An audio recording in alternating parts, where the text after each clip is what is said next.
والصلاة والسلام على سيدنا رسول الله وعلى آله وصحبه ومن والاه أما بعد கணியத்திற்குரிய அல்லாஹ்வின் நல்லடியார்களே, அல்லாஹுடைய அருளால் இன்று மாலை துல்ஹஜ்ஜினுடைய பிறை ஆரம்பமாக இருக்கிறது. இந்த துல்ஹஜ்ஜினுடைய ஆரம்ப 10 நாட்கள் 3 வகையிலே அவைகள் சிறப்பு பெற்றவைகளாக இருக்கிறது. ஒன்று, இந்த மாதம் கண்ணியத்திற்குரிய 4 மாதங்களில் ஒரு மாதம். அல்லாஹ் 4 மாதங்களை புனித மாதங்களாக ஆக்கியிருக்கிறான்.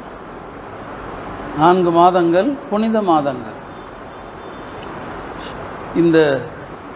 அதில் இந்த துல்ஹஜ்ஜுடைய மாதமும் ஒன்றாக இருக்கிறது. இந்த 4 மாதங்களில் போர் செய்யக்கூடாது, பல்வேறு சட்டங்களை அல்லாஹ் இதிலே வைத்திருக்கிறார்.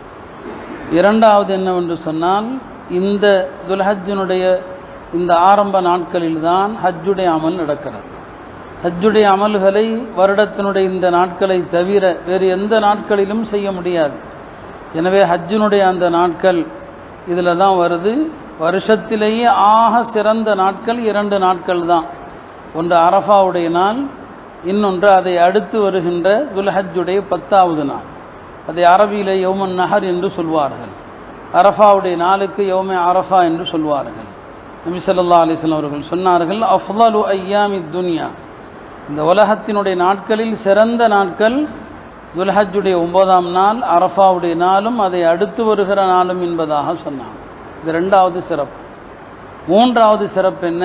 இந்த 10 நாட்களில் 10வது நாள் குர்பானி என்கிற ஒரு மகத்தான ஒரு அறுத்து பலியிடுகிற ஒரு வணக்கமும் நிறைவேற்றப்படுகிறது. இதெல்லாம் வருடத்தில் வேறு எந்த ஒரு காலத்திலும் செய்ய முடியாது. அந்த அடிப்படையில் தான் இந்த துல்ஹஜ்ஜினுடைய 10 நாட்கள் மிக புனிதமான நாட்கள். நான் ஒவ்வொரு முறையும் சொல்வதுண்டு, நாம் ரமலானுடைய கண்ணியத்தை அறிந்திருக்கிற அளவுக்கு, குறிப்பாக ரமலானுடைய கடைசி 10ஐ நாம் அறிந்திருக்கிற அளவுக்கு இந்த துல்ஹஜ்ஜினுடைய 10ஐ நாம் கண்ணியப்படுத்துவது கிடையாது. இதை நாம் அமல்களை கொண்டு சிறப்பிப்பது கிடையாது. இதில் முழுக்க முழுக்க நாம் பிராணிகளை வாங்குவதிலேயே ஒரு பொழுதுபோக்காக விளையாட்டாக கழித்து கொண்டிருக்கிறோமே தவிர, இந்த நாட்களில் எவ்வளவு திக்ர் செய்யப்பட வேண்டும், எந்த அளவுக்கு இபாதத்துகளில் ஈடுபட வேண்டும், அந்த கவனம் நம்மிடம் இருக்கிறதா என்றால் அறவே இல்லை என்றுதான் அர்த்தம்.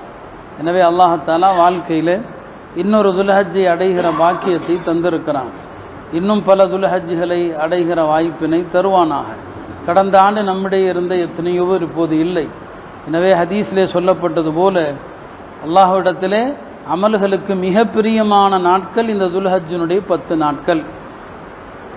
ஒரு சஹாபி கேட்பாங்க, அல்லாஹுடைய பாதையிலே சென்று போர் செய்வதை விடவா சிறந்தது என்று கேட்கும்போது, அல்லாஹுடைய பாதையிலே சென்று போர் செய்வதை விடவும் இந்த துல்ஹஜ்ஜினுடைய நாட்களில் செய்யப்படுகிற அமல்கள் சிறந்ததுன்னு சொன்னாங்க. இந்த நாட்களுடைய நோன்பு வலியுறுத்தப்படுது. அரஃபாவுடைய நோன்பு சுன்னத்தே முஅக்கதா, இந்த அடுத்த வெள்ளிக்கிழமை என்று நமக்கு வர வாய்ப்பு இருக்கிறது. இந்த வெள்ளி விட்டு மறு வெள்ளி, இந்த பிறை 1 நாளையிலிருந்தே நோன்பு வைப்பது நஃபிலாக இருக்கிறது. எனவே முடிந்தவர்கள் 9 நாட்களும் நோன்பு நோக்கலாம். முடியாதவர்கள் என்றைக்கு வாய்ப்பு இருக்கிறதோ அன்றைக்காவது நோன்பு வைக்கலாம். ஒரு திங்கள், வியாழன், வெள்ளி என்பதாக ஒரு 3 நாட்களாவது நோன்பு வைக்கலாம். பெண்களிடத்திலே அதிகமான வாய்ப்புகள் இருக்கிறது. இந்த நாட்களிலே நிறைய நல்லறங்கள் செய்ய முயற்சி செய்யுங்கள்.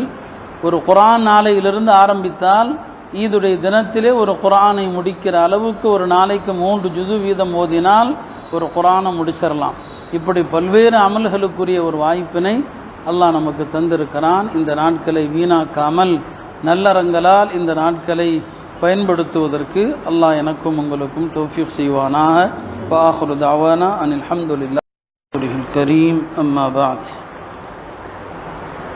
கண்ணியத்திற்குரிய அல்லாஹ்வின் நல்லடியார்களே, அல்லாஹுடைய அருளால் இன்றைய தினம் புனிதமான துல்ஹஜ்ஜுடைய முதல் பிறையாக இருக்கிறது.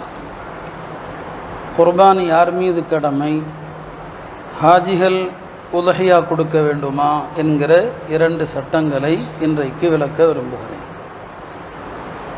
நாம் இங்கே தரக்கூடிய இந்த குர்பானி, இதை உதஹியா என்று அரபியிலே சொல்லப்படும்.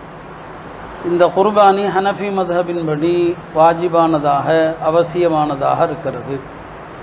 இது யாருக்கு கடமை என்று சொன்னால், யாரிடம் தன்னுடைய அவசிய தேவைகளுக்கு போக கூடுதலான செல்வம், ஒரு 612 கிராம் வெள்ளி அளவுக்குள்ள ஒரு செல்வம், கூடுதலான செல்வம் இருக்கிறதோ அவர்கள் மீதெல்லாம் கடமை. ஒரு குடும்பத்திலே யார் மீதெல்லாம் இவ்வளவு செல்வம் இருக்கிறதோ அவர்களுக்கெல்லாம் கடமை. கூடுதலான செல்வம் என்று சொன்னால், நாம் வசிக்கிற வீட்டுக்கு மேல் கூடுதலான ஒரு வீடு இருந்தாலோ, அல்லது காலி மனைகள் இருந்தாலோ, அல்லது தங்க நகையாக வெள்ளி நகையாக இருந்தாலோ, இன்னும் சொல்லப்போனால் ஒரு தேவைக்கு ஒரு ஃபோன் வைத்திருக்கலாம். ஒருவர் 2 ஃபோன் 3 ஃபோன் வச்சிருக்கிறார். அந்த 2-3 ஃபோன்களில் ஒரு ஃபோனை கழிச்சிட்டு மீதி ஃபோன்கள் எல்லாம் சேர்த்தா அதனுடைய மதிப்பு வேறு பொருளோடு சேர்ந்து இந்த 612 கிராம் வெள்ளி மதிப்பு வந்து விடுமானால் அவர் மீதும் ஜக்காத்து கடமை. வீட்டில் இருக்கிற கூடுதலான பொருட்கள், அது வாஷிங் மிஷினாக இருக்கலாம், அல்லது ஃப்ரிட்ஜாக இருக்கலாம், தேவையில்லாமல் எக்ஸ்ட்ரா வச்சுருக்கிறோம், அதை பயன்படுத்துறதும் இல்லை. இப்படியான செல்வங்கள் கூடுதலாக இருந்தால் அவர்களெல்லாம் குர்பானி கொடுக்கணும். பெரும் பணக்காரர்கள் மீது கடமை என்று எண்ணிவிடக்கூடாது. ஒருவர் சம்பாதிக்கிறார், அரசாங்க வேலையிலோ அல்லது தனியார் கம்பெனியிலோ இருக்கிறார். குர்பானி கொடுக்கப்படுகிற நாள் துல்ஹஜ் 10 12 வரை இந்த 3 நாட்கள் குர்பானியினுடைய நாட்கள். இந்த நாட்களில் அவருடைய கையில் ஒரு குர்பானி ஆடு வாங்கும் அளவிற்கோ அல்லது 7 பங்கில் ஒரு பங்கு சேரும் அளவிற்கோ அவரிடம் கையில் பணம் இருக்கிறது, அவருடைய தேவைகள் போக பணம் வச்சிருந்தாருன்னா அவர் மீதும் கடமை. எனவே இது ஜக்காத்து கடமையாகிற அளவுக்கு என்று புரிந்து கொள்ளக்கூடாது. இந்த நாட்களில் அடிப்படை தேவைகள் போக கையில் கூடுதலான செல்வம் யாரிடம் இருக்கிறதோ, அது வீட்டில் ஒரு நபர் ஆண் மீது இருந்தாலும் சரி, அல்லது ஒரு பெண்ணிடத்தில் இருந்தாலும் சரி, வீட்டில் உள்ள பிள்ளைகளிடத்தில் இருந்தாலும் சரி, அவர்கள் ஒவ்வொருவருக்கும் தனித்தனியாக குர்பானி கொடுப்பது கடமை. சமீப காலங்களில் இந்த ஊடகங்கள் வந்த பிறகு சில சிந்தனைவாதிகள் குழப்பிக் கொண்டிருக்கிறார்கள். ஒரு குடும்பத்திற்கு ஒரு ஆடு கொடுத்தால் போதும் என்று. பேசக்கூடிய எல்லோருமே மார்க்க அறிஞர்கள் அல்ல என்று புரிந்து கொள்ளணும். சில ஹதீஸுகளை தவறான விளக்கம் கொடுப்பது அவர்களுடைய வாடிக்கை. நபி ஸல்லல்லாஹு அலைஹி வஸல்லம் அவர்கள் தனக்கும் தன் குடும்பத்திற்கும் ஒரு ஆடு அறுத்தார்கள். இப்போ ஒரு குடும்பத்திற்கு ஒரு ஆடு போதும் என்று அவர்கள் சொல்வாங்க. இது தவறான புரிதலாகும். ஒரு குடும்பத்தில் ஒருத்தர் மீது தான் ஆடு கொடுப்பது கடமைன்னு சொன்னால், அவர் தனக்காக அறுக்கிற அந்த ஆட்டில் நன்மையில் குடும்பத்தாரை சேர்த்து கொள்ளலாம். நபி ஸல்லல்லாஹு அலைஹி வஸல்லம் அவர்களுடைய குடும்பத்தில் அவங்களுடைய மனைவிமார் யாரிடத்திலும் குர்பானி கொடுக்கும் அளவுக்கு செல்வம் இருந்ததில்லை. அவங்க மீது குர்பானி கடமையும் இல்லை. நபி ஸல்லல்லாஹு அலைஹி வஸல்லம் அவங்க தனக்காக கொடுத்த குர்பானியில் அதனுடைய நன்மையில் தன் மனைவிமாரை சேர்த்து கொண்டார்கள். நன்மையில் சேர்ப்பது வேறு, அடிப்படை கடமையில் சேர்ப்பது வேறு. எனவே கண்ட கண்ட பேச்சுகளை கேட்டு நாம் குழம்பி விடக்கூடாது. ஒரு குடும்பத்தில் எத்தனை நபர்கள் மீது செல்வம் இருக்கிறதோ அவர்கள் மீதெல்லாம் கடமை. எனவே அவர்கள் ஆடாகவோ அல்லது மாட்டில் ஒரு பங்காகவோ கண்டிப்பாக கொடுக்க வேண்டும். அது வருமானம் கையில் காசாக இருக்கலாம், நான் ஆரம்பத்தில் சொன்னது போல கூடுதல் செல்வங்களாக இருக்கலாம், அல்லது தங்க வெள்ளி நகைகளாக இருக்கலாம். இதெல்லாம் தேவைகள் போக கையில் வச்சிருக்கிற அத்தனை பேருக்குமே குர்பானி கடமை. தன்னுடைய கடமையை நீக்கிய பிறகுதான் மற்றவர்களுக்கு கொடுக்கலாம் என்பதை நாம் ஆண்டுதோறும் சொல்லுவதுண்டு. பழக்கத்தில் ஒவ்வொரு வருஷமும் இறந்து போன யாருக்காவது கொடுத்து கொண்டே வந்திருப்போம். அறுக்கிறவன் கேட்பான் யார் பேர்லன்னு சொல்லி. 20-30 வருஷத்துக்கு முன்னால் இறந்து போனவங்க பேரை சொல்லி அவருக்காக அருங்க அப்படின்னு சொல்கிறது இருக்குது. இது தவறு. முதல்ல உங்கள் பேரில் கடமை என்று சொன்னால் உங்களுக்காக முதல்ல அறுக்கணும். இறந்து போனவங்களை நன்மையில் சேர்த்துக்கொள்ளுங்க. அல்லது நீங்கள் கூடுதலாக காசு வச்சுருக்கீங்க, உங்களுடைய கடமையை நீக்கிட்டு அவர்களுக்காக தனி ஒரு ஆடு கொடுக்க நினைத்தால் அதுவும் கூடும். இறந்து போன ஒருவர் வசியத்து செஞ்சுருந்தார், எனக்காக குர்பானி கொடுங்கன்னு வசியத்து செஞ்சுருந்தால் அவருடைய செல்வத்தில் 1/3 பங்கை அந்த வசியத்தை நிறைவேற்ற எடுத்து வைக்கணும். அந்த 1/3 பங்கு பணம் காலியாகிற வரைக்கும் வருஷந்தோறும் அவருக்காக வேண்டி நீங்கள் குர்பானி கொடுத்துக்கிட்டே இருக்கணும். வசியத்து செஞ்சுருந்தாருன்னா அந்த குர்பானி ஆட்டை நாம் சாப்பிடக்கூடாது, ஏழைகளுக்கு தர்மமாக கொடுத்து விட வேண்டும். இதெல்லாம் குர்பானி கடமை சம்பந்தப்பட்ட சில விஷயங்கள். இப்போ ஹாஜிகள் குர்பானி கொடுக்கணுமா? ஹஜ்ஜுக்கு போனவங்க நிறைய அங்கிருந்து கேள்வி கேட்குறாங்க. அந்த கேள்விக்கான ஒரு காரணம் என்ன, இங்கே நாம் யாரெல்லாம் குர்பானி கொடுக்க போகிறோமோ அவங்கெல்லாம் இந்த தினத்திலிருந்து துல்ஹஜ் 1 குர்பானி அறுக்கப்படுகிற வரை நகங்களை வெட்டாமல் இருப்பது, முடிகளை வெட்டாமல் இருப்பது முஸ்தஹப்பு. மீறி வெட்டிட்டா பாவமோ பரிகாரமோ அல்ல என்பதையும் புரிந்து கொள்ளணும். வெட்டாமல் இருக்கிறது முஸ்தஹப். இந்த சட்டம் ஹாஜிகளுக்கு பொருந்துமா? இதை நன்றாக புரிந்து கொள்ள வேண்டும். ஹாஜிகள் ஹஜ்ஜுக்காக ஒரு குர்பானி கொடுக்குறாங்க, அதையும் நாம் குர்பானின்னு சொல்கிறோம். குர்பான்கிறது அரபி வார்த்தை. அல்லாவை நெருக்கம் பெறுவதற்காக அறுத்து பலியிடுகிற செயல் தான் குர்பானி. ஹாஜிகள் தமத்து ஹஜ்ஜி செய்கிறாங்க, அதுக்காண்டி ஒரு குர்பானி கொடுக்குறாங்க. அந்த குர்பானிக்கு பேர் ஹதி என்று சொல்லுவாங்க, தம் என்று சொல்லுவாங்க. நாம் இங்கே கொடுக்குற குர்பானி இதற்கு உதஹியா என்று சொல்லுவாங்க. அது வேற இது வேற. ஹாஜிகள் கண்டிப்பாக அந்த தமத்துக்காக ஒரு ஹதி கொடுக்கணும். அது வாஜிபு, கட்டாயம். அது எல்லா மதுஹப்லையும் வாஜிபு. உதஹியா ஹாஜிகள் மீது கடமையா என்று சொன்னால் முசாஃபிருக்கு கடமை இல்லை. முசாஃபிர்னா யார்? வெளியூரில் சென்று தன்னுடைய ஊரை விட்டும் வெளியூருக்கு போய் 15 நாளைக்கு கம்மியாக யார் தங்கி இருக்கிறாரோ அவர் முசாஃபிர். வெளியூரில் போய் 15 நாளோ அதை விட அதிகமாகவோ தங்கிட்டார்னா அவருக்கு பேர் முகீம். 3 வகையாக ஒரு மனிதனை பிரிப்பாங்க. சொந்த ஊரில் தங்கி இருந்தால் அவர் சொந்த ஊரில் வசிப்பவர், அவருக்கு உதஹியா கடமை. வெளியூரில் போய் 15 நாளைக்கு மேலே தங்கியிருந்தால் அவருக்கு பேர் முகீம், அவருக்கும் குர்பானி கடமை.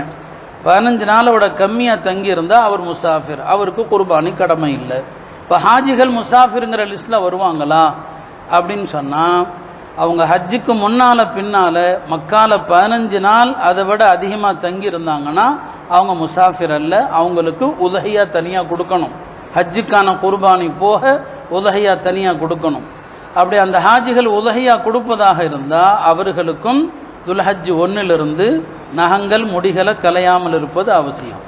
சில ஹாஜிகள் மதீனாவிலிருந்து ஹஜ்ஜுக்கு ஹராம் கட்டி வருவாங்க. துல்ஹஜ் 6 ஹஜ்ஜு முடிஞ்சதும் ஊருக்கு திரும்பிடுவாங்க. அவங்க மக்கால தங்கி இருக்கிற நாட்கள் 15 நாளை விட கம்மியாக இருந்தால் அவர்கள் முசாஃபிர் என்பதனால அவர்களுக்கு உதஹியா வாஜிப் ஆகாது. ஆக சில பேர் ஹஜ்ஜுடைய குர்பானியும் உதஹியாவும் ஒன்றும் நினச்சிக்குவாங்க. ஒன்றல்ல. அவங்க முசாஃபிராக இல்லைன்னு சொன்னால் தனியாக உதஹியாகவும் கொடுக்க வேண்டும். ஆக இதுவெல்லாம் உதஹியாவுடைய சட்டங்கள். இன்ஷா அல்லாஹ் அடுத்தடுத்த பயான்களில் தக்பீரை பற்றியும் உதஹியாவுடைய பிராணிகளை பற்றியும் விளக்கம் தரப்படும். எல்லாம் அல்ல அல்லாஹ் சட்டங்களை அறிந்து மார்க்க விஷயங்களை கடைபிடிக்கக்கூடிய தௌஃபீகை தருவானாக. இந்த துல்ஹஜ்ஜுடைய நாட்களை மதித்து அதில் நல்லறங்கள் செய்கிற வாய்ப்பினை அல்லாஹ் நமக்கு தருவானாக. வரக்கூடிய ஆண்டுகளிலே மீண்டும் மீண்டும் ஹஜ்ஜு செய்கிற வாய்ப்பினை நமக்கும் நம் குடும்பத்தாருக்கும் தந்தருவானாக. வாஹிரு தாவானா அனில் ஹம்துலில்லாஹி ரப்பில் ஆலமீன். கரீம். அம்மா பஅத். கண்ணியத்திற்குரிய அல்லாஹ்வின் நல்லடியார்களே, 2 விஷயங்களை குறித்து இன்றைக்கு நான் சொல்ல விரும்புகிறேன். ஒன்று, இந்த துல்ஹஜ்ஜினுடைய பிறை 1 பிறை 13 வரை 2 விதமான தக்பீர்கள் இருக்கிறது. 2 விதமான தக்பீர்கள்.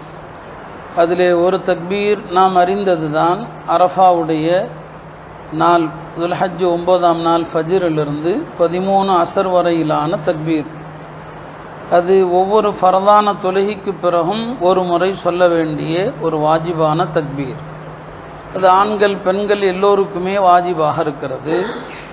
தனியாக தொழுதாலும் ஜமாத்தாக தொழுதாலும் அது வாஜிபாக இருக்கிறது. அந்த தக்பீரை தக்பீரு முக்கையத் என்று சொல்வார்கள். அதாவது ஃபர்தான தொழுகைக்கு பிறகு சொல்ல வேண்டிய நிர்ணயிக்கப்பட்ட தக்பீர் என்று அர்த்தம். ஆனால் இந்த 13 நாட்களிலே மற்றொரு தக்பீரும் இருக்கிறது. அந்த தக்பீரிலே நாம் கவனம் செலுத்துவதில்லை. உலமாக்கள் அதை தக்பீரை முத்லக் என்று சொல்வார்கள். தக்பீரை முத்லக் என்று சொன்னால் பொதுவான தக்பீர், கால நேரம் நிர்ணயிக்கப்படாத அதிகமாக இந்த நாட்களில் தக்பீர் சொல்லிக்கொண்டே இருப்பது. அல்லாஹு அக்பர், அல்லாஹு அக்பர், லா இலாஹ இல்லல்லாஹு அல்லாஹு அக்பர், அல்லாஹு அக்பர் வலில்லாஹில் ஹம்த். துல்ஹஜ் பிறை பிறந்ததிலிருந்தே காலையிலும் மாலையிலும் உறங்க செல்கிற போதும் தூங்கி எழுந்திருக்கிற போதும் மொத்தத்திலே இந்த நாட்கள் தக்பீர் முழக்கங்களோடு இருக்க வேண்டும். வீதிகளிலும் பஜார்களிலும் கடை வீதிகளிலும் குர்பானி பிராணிகளை கண்டாலும் தக்பீர் சொல்லணும். சஹாபாக்களுடைய காலத்தில் மதீனா முனவ்வரால துல்ஹஜ்ஜுடைய பிறை பிறந்தால் எங்கு நோக்கினாலும் தக்பீருடைய முழக்கமாகத்தான் இருக்கும். ஆக இந்த தக்பீர் சுன்னத்தான தக்பீர், இது பிறை ஒன்றிலிருந்தே ஆரம்பமாகி விடுகிறது. எனவே இந்த நாட்களிலே நாம் இந்த தக்பீரை, இந்த மகத்தான சுன்னத்தை கடைபிடிப்பதில் கவனம் செலுத்தணும். எந்த சுன்னத்தை மக்கள் எல்லாரும் கண்டுகொள்ளாமல் இருக்கிறாங்களோ அந்த சுன்னத்தை ஒருவர் நடைமுறைப்படுத்தினால் அவருக்கு 100 ஷஹீதுடைய நன்மை. இரண்டாவது, ஒரு மறக்கடிக்கப்பட்ட ஒரு சுன்னத்தை நீங்கள் ஞாபகப்படுத்தினர்கள் என்று சொன்னார். நீங்கள் வெளியில் செல்கிற போது இந்த தக்பீரை சொன்னீங்க, உங்களை பார்த்து பக்கத்தில் என்ன 2 பேர் கேட்டு சொல்லிட்டாங்கன்னு சொன்னால் ஹதீஸில் வருகிறது, ஒரு நல்ல நடைமுறையை யார் அறிமுகப்படுத்துகிறாரோ செயல்படுத்துகிறாரோ அதற்கான நன்மையும் அவருக்கு உண்டு, அதை கொண்டு அமல் செய்தவர்களுடைய நன்மையும் உண்டு. எனவே நீங்கள் வீட்டுக்கு சென்ற உடனே தக்பீர் சொல்லுங்கள். உங்களுடைய மனைவி கேட்பாங்க, ஏன் தக்பீர் சொல்கிறீங்கன்னு சொல்லி. இந்த துல்ஹஜ்ஜில் இப்படி தக்பீர் சொல்வது சுன்னத் என்று சொல்லப்படுகிறதுன்னு சொல்லி. அப்போ அவங்க சொல்லுவாங்க, உங்களுடைய பிள்ளைகள் சொல்லுவாங்க. எனவே இந்த மறக்கடிக்கப்பட்ட சுன்னத்தை நடைமுறைக்கு கொண்டு வாருங்கள். இந்த மகத்தான இந்த நாட்களில் நாம் செய்யக்கூடிய அமல்கள் அல்லாஹ்விடத்திலே உன்னதமானது. ஆக தக்பீர் 2 வகை. ஒன்று நேரம் நிர்ணயிக்கப்பட்ட தக்பீர், அது துல்ஹஜ் 9 ஆரம்பிக்கிறது. நேரமே குறிக்கப்படாத பொதுவான தக்பீர், அது துல்ஹஜ் பிறை 1 ஆரம்பித்து விடுகிறது. எனவே இந்த தக்பீரை அதிகம் அதிகம் சொல்லி இந்த நாட்களிலே அல்லாஹுடைய அருளை பெற முயற்சிப்போமாக. இரண்டாவது, அகீகா சம்பந்தமான சில சட்டங்கள். இது குர்பானியுடைய நாட்களிலே அகீகா குறித்தும் பேசப்படுவதனால் அதை குறித்த சில விஷயங்களை சொல்லிக்கொள்ள விரும்புகிறேன். நாளை இன்ஷா அல்லாஹ் குர்பானி பிராணிகளுடைய சட்டங்கள், கூட்டு குர்பானியை பற்றி சில விஷயங்களை நினைவுபடுத்துகிறேன். அகீகா என்று சொன்னாலே அறுத்தல் என்று பொருள், வெட்டுதல் என்று பொருள். ஒரு பிறந்த குழந்தைக்காக ஒரு ஆடு அறுக்கப்படுவதனாலும் அதை அகீகா என்று சொல்லலாம். பிறந்த குழந்தையினுடைய தலைமுடி வெட்டப்படுவதனாலே, நீக்கப்படுவதனாலே அதற்கு அகீகா என்ற பெயர் இருக்கிறது. அறியாமை காலத்திலிருந்தே சில நடைமுறைகள் இருந்தது. அறியாமை காலத்தில் ரஜப் மாதத்திலே ஒரு ஆட்டை அறுத்து பலி கொடுப்பார்கள். ஒரு பிராணிக்கு முதல்ல தலைக்குட்டி பிறந்தால் அதை அறுத்து பலியிடுவார்கள். பலவிதமான பலியிடுகிற முறைகள் இருந்தது. அதில் அகீகாவும் ஒன்று. அதில் மார்க்கம் எல்லா பலியிடுகிற முறைகளையும் தள்ளுபடி செய்து விட்டது. அதெல்லாம் வேண்டான்னு சொல்லி 2 தான் இருக்கிறது. ஒன்று இந்த உலஹியாவுடைய நாட்களிலே நாம் கொடுக்கிற இந்த குர்பானி, இன்னொன்று பிறந்த குழந்தைக்கு நாம் தருகிற அகீகா என்பது. இந்த அகீகா என்பது ஒரு வலியுறுத்தப்பட்ட ஒரு சுன்னத், குழந்தைகளுடைய நன்மைக்காக கொடுக்கப்படுவது. இந்த அகீகா கொடுத்தா குழந்தைகள் ஆபத்துகளிலிருந்து, இடர்பாடுகளிலிருந்து பாதுகாக்கப்படுகிறது. குழந்தை பிறந்த உடனே சில காரியங்களை மார்க்கம் செய்யுமாறு சொல்லுது. வாங்கி இகாமத்து சொல்வது, யாராவது நல்லோர்களுடைய வாயிலே பெரித்தம்பலத்தை மென்று குழந்தையினுடைய வாயிலே திணிப்பது, பிறந்த குழந்தையினுடைய 7வது நாள் அகீகா கொடுப்பது. 7வது நாள் அப்படின்னு நிர்ணயிக்க காரணம் என்ன? உலமாக்கள் சொல்லுவாங்க, பிறந்த உடனே அந்த குழந்தைக்கு அகீகா கொடுக்க சொன்னால் அது குடும்பத்தாருக்கு சிரமம். குழந்தை பிறந்த ஆரம்ப நாட்களில், அதுவும் இப்போது நாட்களில் ஆஸ்பத்திரியில் ஒரு 3 நாள் இருப்பாங்க, அந்த ஆடு பிடிக்க வேண்டிய தேவை இருக்கும். இந்த சிரமங்களை தவிர்ப்பதற்கு 7வது நாள் என்று வைத்திருக்கிறது. 7வது நாள் கொடுப்பது சிறந்தது. யாராவது முன்பு கொடுத்து விட்டால், 7க்கு முன்னால் கொடுத்து விட்டால் அதுவும் கூடி போயிடும். 7வது நாள் கொடுப்பது, 7வது நாள் மொட்டை அடிப்பது, 7வது நாள் பேர் வைப்பது, இந்த 3ம் ஒரே நாளில் நடந்தால் சிறப்பு. முன்பின்னாகிவிட்டால் சிறப்பு தவறிவிடுமே தவிர அந்த காரியத்தில் எந்த விதமான குறைபாடும் வராது. ஆக குழந்தைகளுக்கான அகீகாவை அவசியம் கொடுங்க. குர்பானி பிராணிகளுக்கு என்ன நிபந்தனையோ அதே நிபந்தனை தான் அகீகாவுடைய பிராணிகளுக்கும். அங்கே 1 வயது பூர்த்தியான ஆடுனா இங்கேயும் 1 வயது பூர்த்தியான ஆடு தான் கொடுக்கணும். எனவே அந்த சட்டங்களை பேணி தான் கொடுக்க முடியும். இது இறைச்சிக்கானதல்ல, அந்த மார்க்க சட்டத்தை பேணணும். குழந்தைகள் பருவம் அடைவதற்கு முன்னால் அகீகா கொடுப்பது பெற்றோர்களுடைய பொறுப்பாக இருக்கிறது.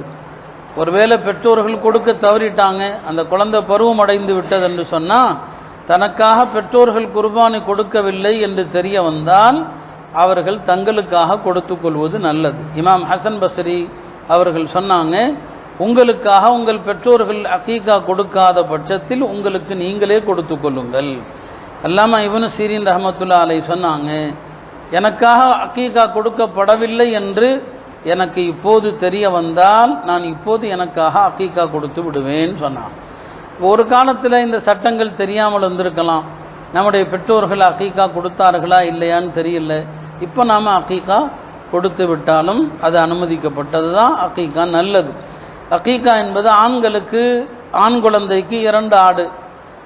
வசதி இல்லை, கடன் வாங்கி 2 ஆடு கொடுக்கணும்னு தேவையில்லை, ஒரு ஆடு கொடுத்தாலும் போதும். பெண் குழந்தைகளுக்கு ஒரு ஆடு. இந்த பாகுபாடு ஏன்? ஆண் குழந்தை பெண் குழந்தை என்கிற வேறுபாட்டை நாம் புரிந்து கொள்ளணும். இது பெண் குழந்தை தாழ்ந்தது, ஆண் குழந்தை உயர்ந்தது என்ற அர்த்தத்தில் சொல்லப்பட்டதல்ல. நம்முடைய மார்க்க நடைமுறைகள் எல்லாவற்றிலும் தத்துவங்கள் இருக்கும். ஆண் குழந்தை தான் அதிக ஆபத்துக்குள்ளாக கூடியது பெண் குழந்தைகளை விட. நம்முடைய மார்க்கப்படி பெண்கள் வீட்டில் இருப்பவர்கள், ஆண் என்பவன் வெளியில் செல்லக்கூடியவன், வெளியூருக்கு, வெளிநாட்டுக்கு, போருக்கு.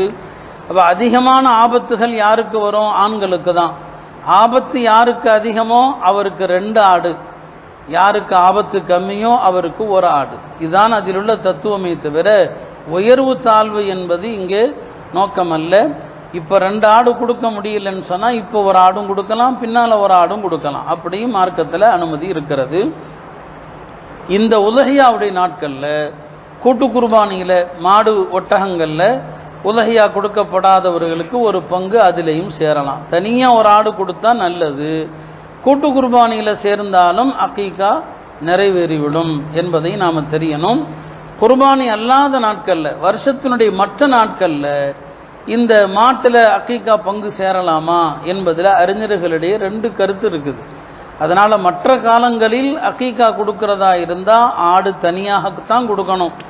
இந்த உலஹியாவுடைய நாட்களை பொறுத்த வரைக்கும் இதில் இந்த நேரத்தில் எந்த குழந்தைகள் பிறந்திருக்கிறாங்களோ அவங்களுக்கு தனியாக ஒரு ஆடு கொடுத்தால் அதுவும் சிறந்தது தான். அல்லது குர்பானிக்கான மாடுகளில் ஒரு பங்கு சேர்ந்தால் அதுவும் மார்க்கத்தில் தாராளமாக அனுமதிக்கப்பட்டது. மொத்தத்தில் அகீகாவுடைய விஷயத்தில் நமக்கு கவனம் தேவை. எவ்வளவோ செலவுகள் நாம் செய்கிறோம், இந்த அகீகாவை தள்ளி போடக்கூடாது. ஹதீஸில் வருது, குழந்தைகள் இந்த அகீகாவை கொண்டு பிணை வைக்கப்பட்டிருக்கிறது, அடமானம் வைக்கப்பட்டிருக்கிறது. நீங்கள் கடனை கொடுத்தா தான் அடமான பொருளை நிறைவேற்ற முடியும். இந்த குழந்தைகள் ஆபத்துகளால் சூழப்பட்டிருக்கிறது. நீங்கள் அகீகா கொடுக்காத வரைக்கும் குழந்தைகளுக்கு ஆபத்து இருக்கிறது என்று சொன்னாங்க. அதனால் எத்தனையோ வீண்வரைய செலவுகள் செய்கிற நாம இந்த அகீகாவுக்காக சங்கடப்படுதல் என்பதை நாம் தவிர்த்து மனநிறைவோடு மனப்பூர்வமாக இந்த குழந்தைகளுக்கான அகீகாவை நாம் நிறைவேற்ற வேண்டும். இந்த உலஹியாவுடைய நாட்களில் கூட்டு குர்பானி என்கிற ஒரு வசதியும் இருக்கிறதுனால அந்த கூட்டு குர்பானிலையும் சேரலாம். பெரியவர்களும் சிறிய வயதில் தங்களுக்கான அகீகா நிறைவேற்றப்படலைன்னு தெரிய வந்தால் இந்த உலஹியாவுடைய நாட்களில் குர்பானியில் ஒரு பங்கு சேர்ந்து கொள்ளலாம். மொத்தத்தில் அகீகா மார்க்கத்தில் வலியுறுத்தப்பட்ட ஒரு அழகான ஒரு சுன்னத்தாக இருக்கிறது. எல்லாம் அல்ல அல்லாஹ் இந்த சுன்னத்துகளை எல்லாம் பேணி நடக்கக்கூடிய தௌஃபீக்கை நம் அனைவருக்கும் தந்தருள்வானாக. இந்த நாட்களுடைய எல்லா நன்மைகளையும் பெறுவதிலே முனைப்பு காட்டுகிற வணக்கசாலிகளாக அல்லாஹ் நம்மை எல்லாம் ஆக்கிடுவானாக. நமக்கும் அல்லாஹ் ஆண்டுதோறும் ஹஜ்ஜுடைய வாய்ப்பினை தருவானாக. வாஹிரு தஅவானா அல்ஹம்துலில்லாஹி ரப்பில் ஆலமீன். والصلاة والسلام على سيدنا رسول الله وعلى آله وصحبه ومن والاه أما بعد. கண்ணியத்திற்குரிய அல்லாஹ் நல்லடியார்களே, துல்ஹிஜ்ஜாவினுடைய ஒவ்வொரு நாட்களுடைய சிறப்புகள், சில சட்டங்களை சொல்லிக் கொண்டிருக்கிறோம். அந்த வகையில் இன்றைய தினம் குர்பானியினுடைய சில சிறப்புகளையும் சட்டங்களையும் சொல்லிக்கொள்ள விரும்புகிறேன்.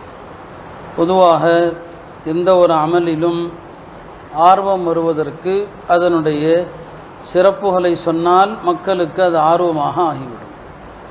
எனவே தான் நபி ஸல்லல்லாஹு அலைஹி வஸல்லம் அவர்கள் எல்லா அமல்களுக்கான சவாபுகளையும் சொல்லுவாங்க. சில அமல்கள் வெளிப்படையிலே சிறியதாக இருக்கும், நன்மையிலே ஆக பெரியதாக இருக்கும். சில அமல்கள் சில சிரமங்கள் இருந்தாலும் மகத்தான நன்மையை பெற்றுத்தரக்கூடியதாக இருக்கும்.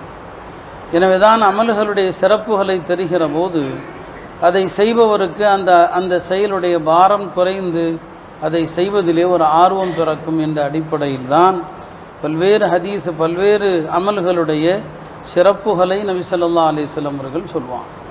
திலாவத் குர்ஆன் ஓதினால் என்ன நன்மை, தஸ்பீஹ் செய்தால் என்ன நன்மை என்று ஒவ்வொன்றுக்குமான பல்வேறு சவாபுகளை சொல்வாங்க. அந்த வகையிலே இந்த நாட்கள் தக்பீருக்குரிய அல்லாஹ்வை புகழ்வதற்குரிய நாட்கள் என்றாலுமே கூட இந்த நாட்களுடைய மிக முக்கியமான விஷயம் துல்ஹஜ் 10வது நாள். எதை நாம் ஈதுடைய பெருநாளாக சொல்கிறோமோ அந்த நாளிலிருந்து ஒரு 3 நாள் வரை நடைபெறுகின்ற குர்பானி என்கிற ஒரு மகத்தான ஒரு அமல். குர்பானி என்று நாம் சொல்வது தமிழ் வார்த்தை அல்ல, குர்பான் என்பது அரபி வார்த்தை. அல்லாஹ்வுடைய நெருக்கத்தை பெறுவதற்காக செய்யப்படுகிற அமல்கள் எல்லாமே குர்பான். இதை நாம் தமிழ் வழக்கத்தில் குர்பானின்னு சொல்கிறோம். இந்த அறுத்து பலியிடுகிற குர்பானி என்கிற இந்த வார்த்தை உதஹியா என்பது எவ்வளவு சிறப்பிற்குரியது என்பதை பெருமானார் ஸல்லல்லாஹு அலைஹி வஸல்லம் அவங்க சொன்னாங்க. வசதி இருந்தும் குர்பானை கொடுக்காதவர்களை மிக வன்மையாக கண்டிக்கவும் செஞ்சாங்க. அந்த வகையில் பெருமானார் ஸல்லல்லாஹு அலைஹி வஸல்லம் அவர்கள் சொன்ன ஒரு சில ஹதீஸுகளில் ஒன்றுதான் துல்ஹஜ்ஜுடைய 10வது நாள். நான் ஏற்கனவே சொல்லியிருக்கிறேன், அந்த நாளுக்கு அரபியில் யௌமுன் நஹர், அறுத்து பலியிடுகிற நாள் என்று சொல்லுவாங்க. ஹஜ்ஜுடைய 6 நாள்கள் ஒவ்வொரு நாளுக்கும் ஒரு பெயர் இருக்கிறது. துல்ஹஜ் 8 அன்னைக்கு யௌமுத் தர்வியா என்று சொல்லுவாங்க, 9க்கு யௌமே அரஃபா என்று சொல்லுவாங்க. துல்ஹஜ் 10வது நாளுக்கு யௌமுன் நஹர், அன்றைக்கு தான் அறுத்து பலியிடுகிற அந்த ஆரம்ப நாள் என்பதனாலே இப்போ சொன்னாங்க. இந்த யௌமுன் நஹர் என்கிற துல்ஹஜ்ஜுடைய 10வது நாளில் நாம் செய்யக்கூடிய அமல்களில் அறுத்து பலியிடுகிற குர்பானிங்கிற அமலை விட சிறந்த அமல் எதுவுமே கிடையாது.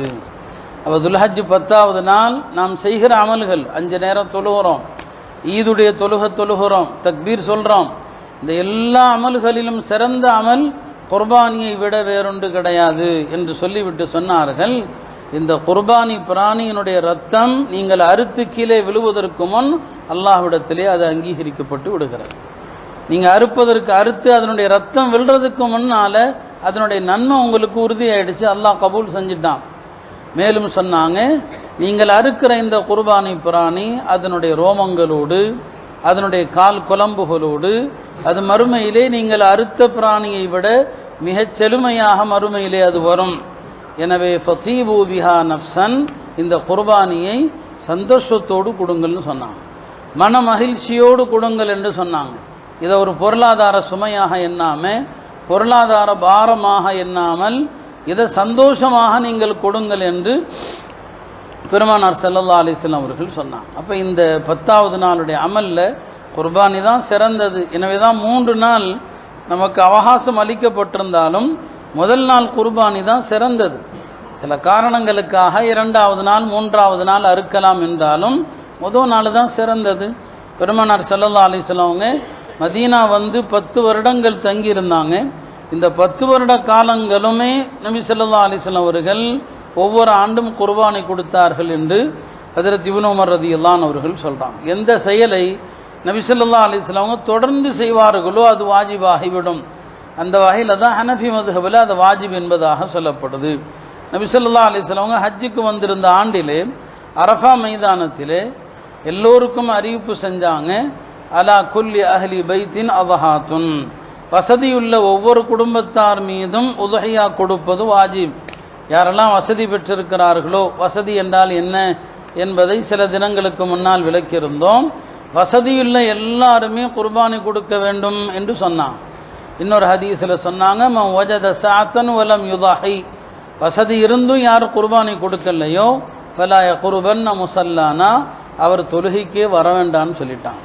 யார் குர்பானி கொடுக்கலையோ அவர் ஈது தொழுகைக்கு வர வேண்டாம் என்று பெருமானார் ஸல்லல்லாஹு அலைஹி வஸல்லம் அவர்கள் மிக கடுமையானதொரு வார்த்தையை சொன்னாங்க. எனவே அருமையானவர்களே, இந்த வணக்கத்தை நாம் வணக்கமாக செய்யணும்.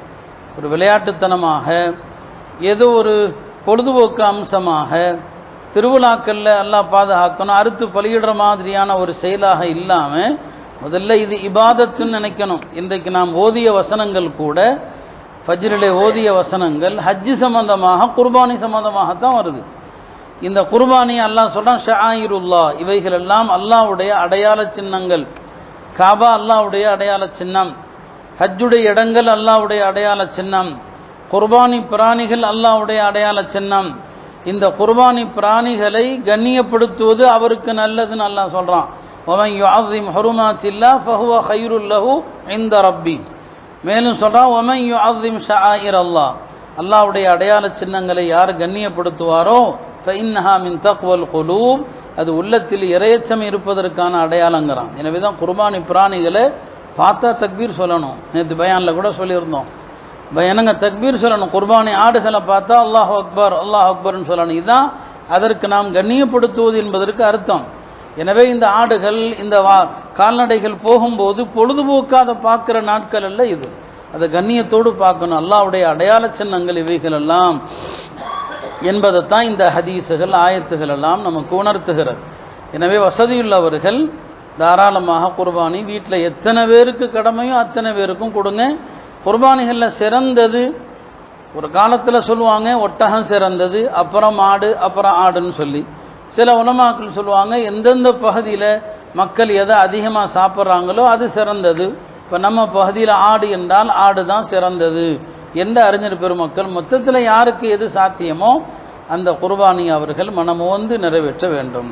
குர்பானி பிராணியை வாங்குகிற விஷயத்தில் நபி ஸல்லல்லாஹு அலைஹி வஸல்லம் சஹாபாக்களுக்கு மிக தெளிவாக வழிகாட்டுவாங்க. சொன்னாங்க, குர்பானி பிராணியை வாங்கும்போது அதனுடைய காதுகளை பார்த்து வாங்குங்க, அதனுடைய கண்ணை பார்த்து வாங்குங்க, அதில் ஊனம் இருக்குதான்னு கவனிங்க, ஒற்றை கண்ணுடையதா என்று பார்த்து வாங்குங்க, காதுடைய முன்பக்கமோ பின்பக்கமோ கிழிஞ்சிருக்குதா இல்லையான்னு பார்த்து வாங்குங்க, காது கிழிந்ததை வாங்கிறாதீங்க, ஓட்டையிடப்பட்டதை வாங்கிறாதீங்க. இறைச்சிக்காக ஆட்டை அறுக்கிறோம், அதுக்கு எந்த நிபந்தனையும் இல்லை.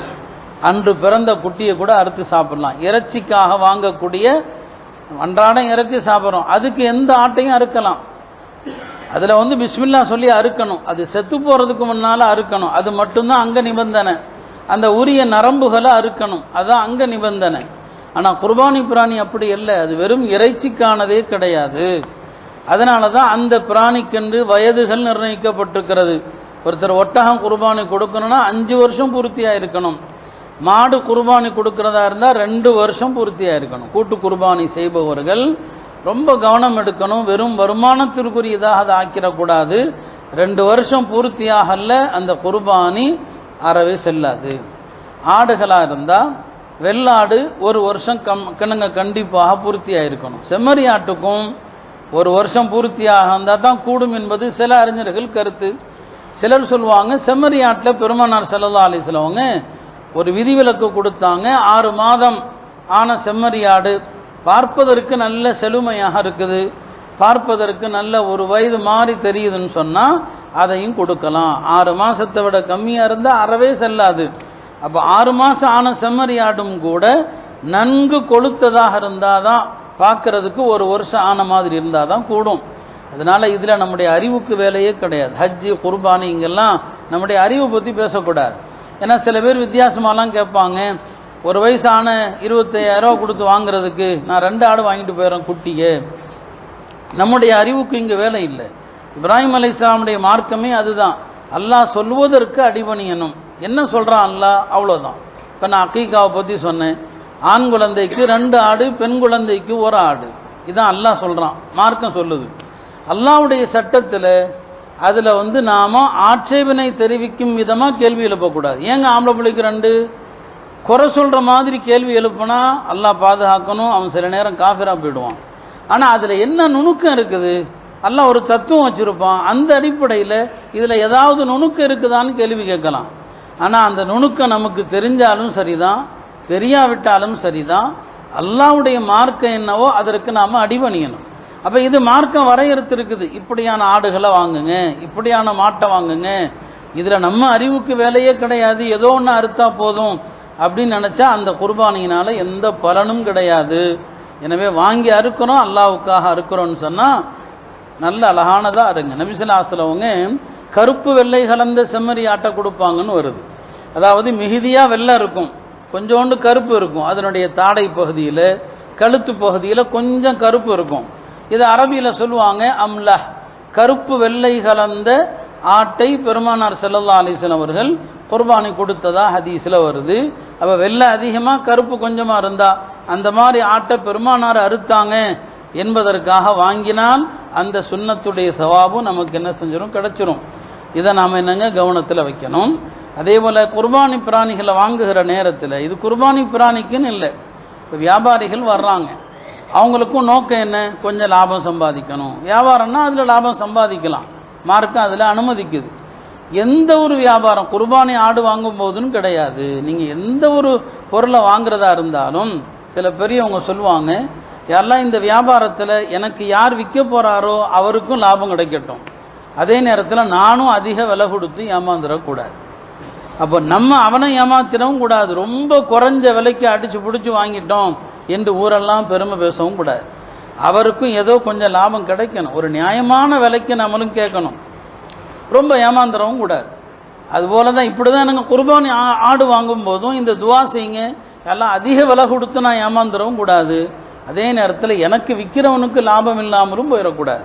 இந்த எண்ணம் தான் சஹாபாக்கள்கிட்ட இருந்துச்சு. வியாபாரம் செய்கிற நேரத்தில் தனக்கு லாபம் அப்படிங்கிறத பார்க்க மாட்டாங்க, தன்கிட்ட யார் கொடுக்கல் வாங்கல் வைக்கிறாரோ அவருக்கும் நல்லா இருக்கணும். குர்பானியை இந்த எண்ணத்திலே வாங்குங்க. இதில் ஒருத்தரை விட கூட வாங்கிட்டாரு குறைய வாங்கிட்டார் என்பதையெல்லாம் பேசி யாரையும் சங்கடப்படுத்தாது. ஒருத்தர் நல்ல விலைக்கு வாங்கி நியாயமான விலைக்கு வாங்கியிருக்கோன்னு நினைப்பார், இன்னொருத்தர் அதே ஆட்டை நான் 5 ரூபா கம்மியாக வாங்கிட்டேன், இது அவருக்கு சங்கடமாக போயிடும். இந்த ஹதீஸுடைய கடைசி வாக்கியம் அதுதான், ஃபதீபு பிஹா நஃப்சன், குர்பானியை மனமு வந்து கொடுங்கள். மனமு வந்துனா என்ன அர்த்தம், நான் ஒரு 1000 ரூபா கூடவே கொடுத்துட்டேன், பரவாயில்லை, இது நான் அல்லாவுக்காக நான் வாங்கியிருக்கிறேன், இது தர்மம், இது சதக்கா. இது நீங்கள் 20,000 ரூபா கொடுத்து வாங்கியிருந்தா 20,000 ரூபா சதக்கா செஞ்சிட்டீங்கன்னு அர்த்தம். 22,000 ரூபா கொடுத்து வாங்கிட்டீங்க, 2,000 ரூபா எக்ஸ்ட்ரா கொடுத்து சதக்கா பண்ணிட்டீங்க. எனவே இது தர்மம். இதில் ஒரு 500,000 கூட போயிடுச்சுங்கிறதுக்காக நான் ஏமாந்துட்டேன்னு நினைக்காதீங்க, நான் அதிகமாக சதக்கா செஞ்சுருக்கேன்னு நினைங்க. இதுதான் அர்த்தம் ஃபதீபு பிஹா நஃப்சன், குர்பானி பிராணிகளை மனமுவந்து வாங்கி அருங்கள். எனவே பெரிய வியாபார சந்தை அல்லாஹ்வுடைய கிருபையில் நம்ம ஊரில் நடக்குது இல்லையா, கோடிக்கணக்கில் வியாபாரம் நடக்குதுன்னு சொல்கிறாங்க. இது அல்லாஹ்வுடைய பெரிய ஒரு அருள். வேறு எந்த முஸ்லீம்கள் வாழ்கிற பெருநகரங்களிலும் இவ்வளவு ஆடுகள் விற்கப்படுவதில்லை. அந்த ஆடுகளை வாங்குகிற நேரத்தில் துவாவோடு வாங்குங்க, எவ்வளவுக்கு வாங்கினீங்களோ அந்த விலை தர்மமாக போச்சு. தர்மம் கொடுத்த பிறகு ஆஹா இவ்வளவு கொடுத்துட்டனே அப்படின்னு யோசிச்சா அது எவ்வளவு மோசமான செயலோ, அதே போல தான் குர்பானி பிராணிகளை வாங்கின பிறகு கொஞ்சம் காசு அதிகமாக போயிடுச்சு அப்படின்னு நினச்சா அதுவும் மோசமான செயல்.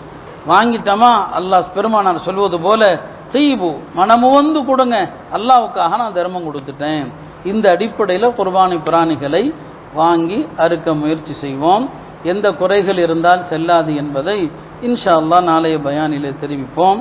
எல்லாம் வல்ல அல்லாஹ் இந்த புனிதமான நாட்களிலே நிறைய நல்லறங்கள் செய்கிற வாய்ப்பை தந்து நாம் கொடுக்கிற குர்பானிகளையும் அல்லாஹ் ஏற்றுக்கொள்வானாக. நமக்கும் வரக்கூடிய ஆண்டுகளிலே ஹஜ்ஜுடைய தௌஃபீகை தருவானாக. வாஹிரு தஅவானா அல்ஹம்துலில்லாஹி ரப்பில் ஆலமீன். அதாவது நல்லதாகவும் இருக்க வேண்டும். அப்படிப்பட்ட பிராணிகளை குர்பானி கொடுப்பது தான் சிறந்தது என்பதாக சொன்னார்கள். குர்பானி கொடுக்கிற பிராணிகளில் சில குறைகள் அது இருந்தாலும் அவ்வாறே கொடுத்து விடலாம், அப்படியான சில குறைகளும் இருக்கிறது. சில குறைபாடுகள் இருந்தால் அது குர்பானி கொடுப்பதை தடுத்துவிடும் என்று நமக்கு உலமாக்கள் சொல்லித் தருகிறார்கள். அந்த வகையிலே குர்பானி பிராணிகளை வாங்கும்போது முடிந்தவரை எந்த குறைபாடுகளும் இல்லாதவற்றை கொடுப்பது சிறந்தது. சில குறைகள் இருந்தால் மக்ரூஹ் என்று சொல்லப்பட்டிருந்தாலுமே கூட அதுபோன்ற மக்ரூஹான வெறுக்கத்தக்க விஷயங்கள் கூட இல்லாமல் நம்முடைய குர்பானி முழுமையான முறையிலே அதிக நன்மைகளை பெற்றுத்தருகிற விதத்திலே அமைவதற்கு நாம் முயற்சி செய்ய வேண்டும். அந்த வகையிலே மார்க்கம் கொம்புள்ள பிராணிகளை அறுப்பதை விரும்புகிறது. நபி ஸல்லல்லாஹு அலைஹி வஸல்லம் அவர்களும் ஒவ்வொரு ஆண்டும் கொம்புள்ள பிராணிகளை அறுத்தார்கள் என்பதாகவே ஹதீஸில் வருது. இந்த கொம்புகள் பல நேரங்களில் ஒரு பிராணி மற்றொன்றோடு முட்டி மோதுவதனால கொம்புகள் உடையலாம் வாய்ப்புகள் அதிகம் இருக்குது. அறவே கொம்பே இல்லாத பிராணியை கொடுக்கலாம், தவறில்லை. கொம்புள்ள பிராணி அதனுடைய மேல் பகுதி கொம்பு உடைந்திருக்குமே ஆனால் அதையும் கொடுக்கலாம், பிரச்சனை இல்லை. அந்த கொம்பு வேரோடு ஒடிந்து போயிருக்குமே ஆனால், வேரோடுன்னு சொன்னால் நாம் பார்த்தோன்னு சொன்னால் உள்ள மஜ்ஜை தெரியுது, ரத்தம் தெரியுது, அந்த அளவுக்கு வேரோடு போயிருந்துச்சுன்னு சொன்னால் அத்தகைய பிராணிகளை குர்பானி கொடுப்பது செல்லாது.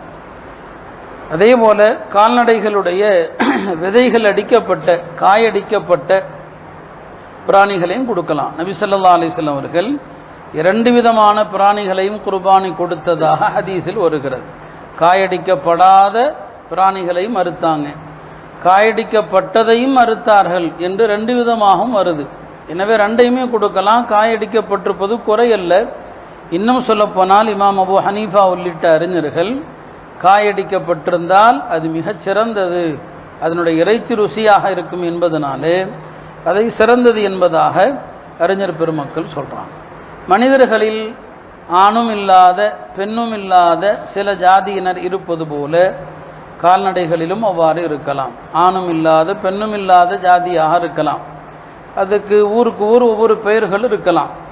அந்த மாதிரியான ஆணோ பெண்ணோ இல்லாத இரண்டுக்கும் இடையிலான அத்தகைய ஜாதியுள்ள எந்த பிராணியையும், அது ஆட்டிலானாலும் சரி மாடானாலும் சரி, அவற்றை குர்பானி கொடுப்பது செல்லத்தகுந்ததல்ல. எனவே அது ரொம்ப கவனமாக இருக்கணும். அப்படி இருந்தால் அத்தகைய பிராணிகளை குர்பானி கொடுப்பது செல்லாது. அதை கறிக்காக வேணால் அறுக்கலாம். வீட்டில் கறிக்காண்டி அறுத்து சாப்பிடலாம், அதுவே ஒரு விஷயம். யாருக்காவது கறியாக கொடுக்கணும்னா அறுக்கலாம். ஆனால் குர்பானிங்கிற நீயத்தில் இத்தகைய பிராணிகளை அறுப்பது செல்லாது என்பதையும் கவனத்தில் கொள்ளணும். குர்பானியாக நாம் கொடுக்கிற அந்த பிராணியினுடைய உறுப்புகள் இருக்கிறது, அவைகள் சீராக ஆரோக்கியமாக இருக்கணும். அவற்றினுடைய கண் இருக்குது. கண் அறவே பார்வை இல்லாததாக இருந்தால், அது ஒரு கண் பார்வை இல்லாததாக இருந்தாலும் சரிதான், அத்தகைய பிராணிகளை குர்பானி கொடுக்க முடியாது. பார்வை கம்மியாக இருந்தால் கொடுக்கலாம், ஆனால் மக்ரூஹ், அது விரும்பத்தக்கதல்ல. அறவே பார்வை இல்லை அப்படின்னு சொன்னால் அவைகளை குர்பானி கொடுப்பது கூடாது. அதே போல காதுகள் கால்கள் இது போன்ற உறுப்புகள் இருக்கிறது. இந்த உறுப்புகளில் கொஞ்சம் குறை இருந்துச்சுன்னா பிரச்சனை இல்லை. காது லேசாக வெட்டப்பட்டிருந்தால் பிரச்சனை இல்லை. எந்த அளவுக்குள்ள குறை இருந்தால் குர்பானி கொடுப்பது செல்லாது என்று சொன்னால், பாதிக்கும் மேலே இல்லை அப்படின்னா, ஒரு காதில் பாதிக்கும் மேலே கிடையாது, அதை குர்பானி கொடுக்க முடியாது. அதனுடைய கால் ஊனமாக இருக்குது, குர்பானி கொடுக்கிற இடம் வரைக்கும் கூட அதனால் நடக்க முடியாத அளவுக்கு ஊனமாக இருக்குது என்று சொன்னால் அத்தகைய பிராணிகளை குர்பானி கொடுப்பது செல்லாது. 3 கால் நன்றாக இருக்கிறது, ஒரு கால் சற்று ஊனமாக இருக்குது, அந்த ஒரு காலை பூமியில் அது வைக்கிது, கொஞ்சமாவது வைக்குதுன்னு சொன்னால் அதை குர்பானி கொடுக்கலாம். இல்லை 3 காலில் மட்டும்தான் நடக்குது, ஒரு காலை வைக்கவே இல்லை என்று சொன்னால் அத்தகைய பிராணிகளையும் குர்பானி கொடுப்பது செல்லாது. கற்பமாக இருக்கிற பிராணிகளை குர்பானி கொடுக்கலாம், ஆனாலும் அது மக்ரூஹ் என்று உலமாக்கள் சொல்கிறான். வயிற்றில் குட்டி இருக்குது, அது ஆடோ மாடோ, அத்தகைய பிராணிகளையும் வாங்கி அறுக்கலாம். அப்படி அறுக்கும்போது வயிற்றில் உள்ள குட்டி உயிரோடு வந்துச்சுன்னு சொன்னால் அதையும் அறுத்து விட வேண்டும், அதை வச்சிருக்கக்கூடாது, அதையும் அறுத்தரணும்.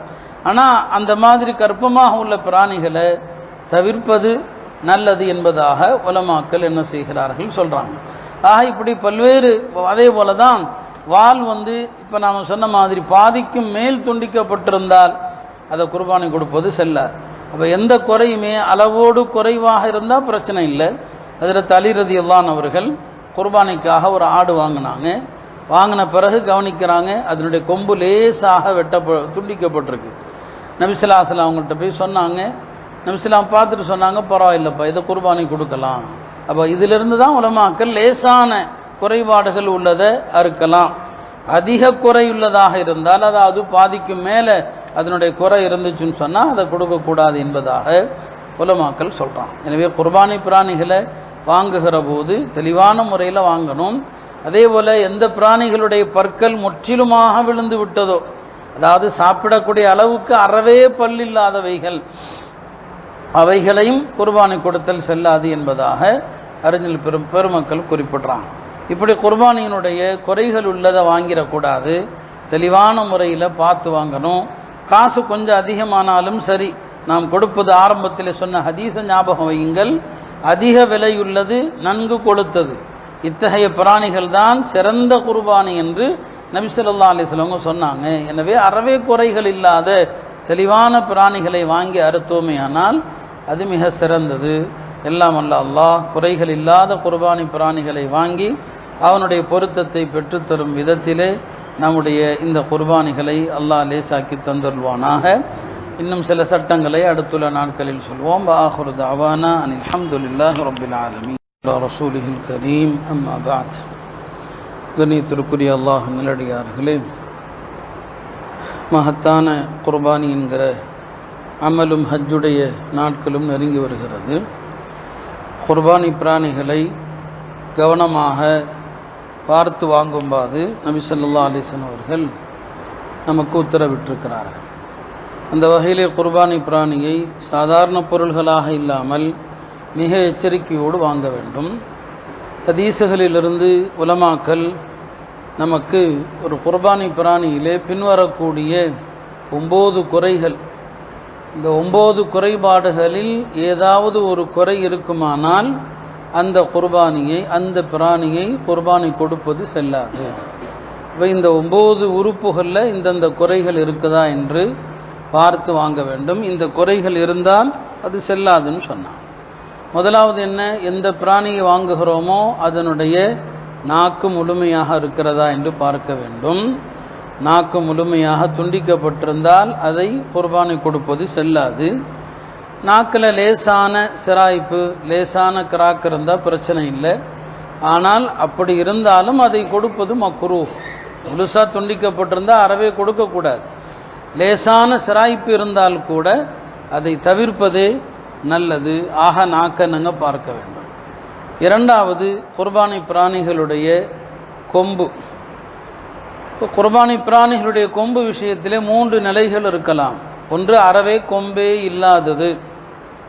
கொம்பே இல்லாததை கொடுக்கலாம், பிரச்சனை கிடையாது. இரண்டாவது நிலை, கொம்பு இருக்கிறது, அதனுடைய மேல் பகுதி கொஞ்சம் உடஞ்சிருக்குது அல்லது ஒரு பாதி உடஞ்சிருக்குது, அதையும் கொடுக்கலாம், பிரச்சனை இல்லை. மூணாவது நிலை, வேரோடு கொம்பு ஒடிந்திருந்தால், வேரோடு ஒடிஞ்சிருக்குது, உள்ள அதனுடைய காயம் தெரிகிறது என்று சொன்னால் இந்த பிராணியை குர்பானி கொடுப்பது செல்லாது. வேரோடு ஒடிந்து அதனுடைய மூளைக்கு செல்கிற அந்த காயம் கூட தெரியுதுன்னு சொன்னால் செல்லாது, அது கூடாது.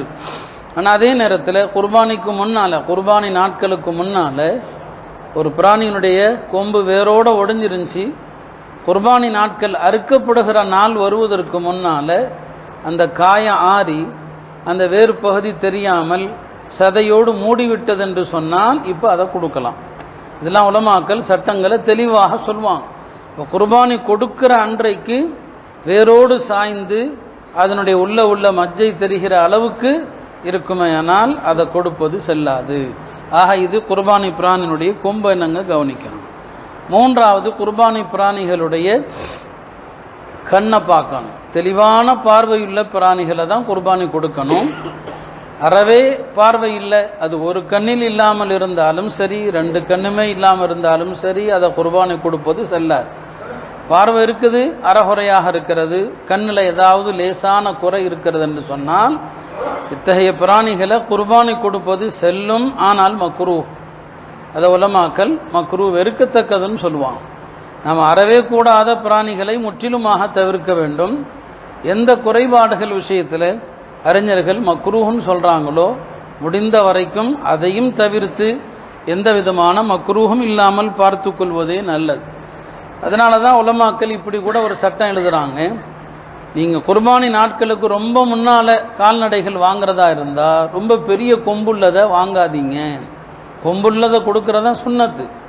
ஆனால் ஏன் அப்படி சொல்கிறாங்கன்னா, ரொம்ப கொம்பு பெருசாக உள்ளதை வாங்கி அறுக்கப்படுகிற நாட்களுக்கு முன்னால் அது எதுலையாவது ஒட்டி மோதி வேரோடு அந்த கொம்பு இல்லாமல் ஆகி அதை கொடுக்கறது செல்லத்தகாததாக ஆயிடலாம். அப்போ நாம் வேறொரு ஆடு தான் வாங்க வேண்டி இருக்கும். அப்போ அதனால் நமக்கு ஒரு செலவுகளும் ஆகுது. எனவே பக்கத்தில் அன்னைக்கு வாங்கி அறுக்கிறதாக இருந்தால், பெருமானார் காலத்தில் அப்படி செய்வாங்க, அப்போ நல்ல கொம்புள்ளதாக பார்க்கலாம்.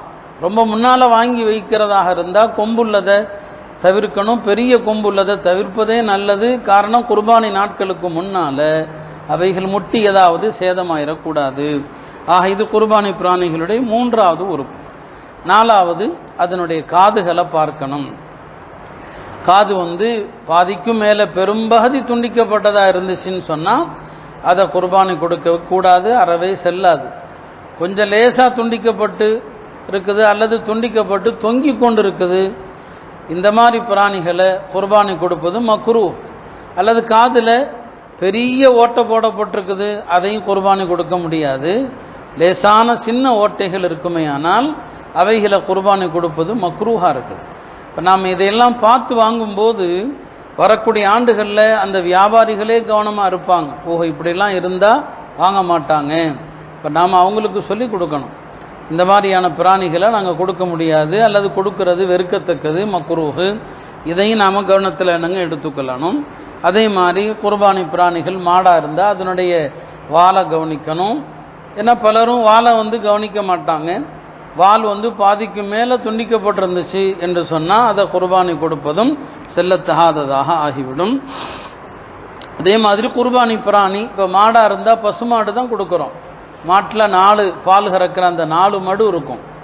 4 மடுவில் ஏதாவது ஒரு 2 மடு முற்றிலுமாக காய்ந்து வறண்டு உள்ள சுருங்கி போயிடுச்சுன்னு சொன்னால் அதை குர்பானி கொடுப்பது செல்லாது.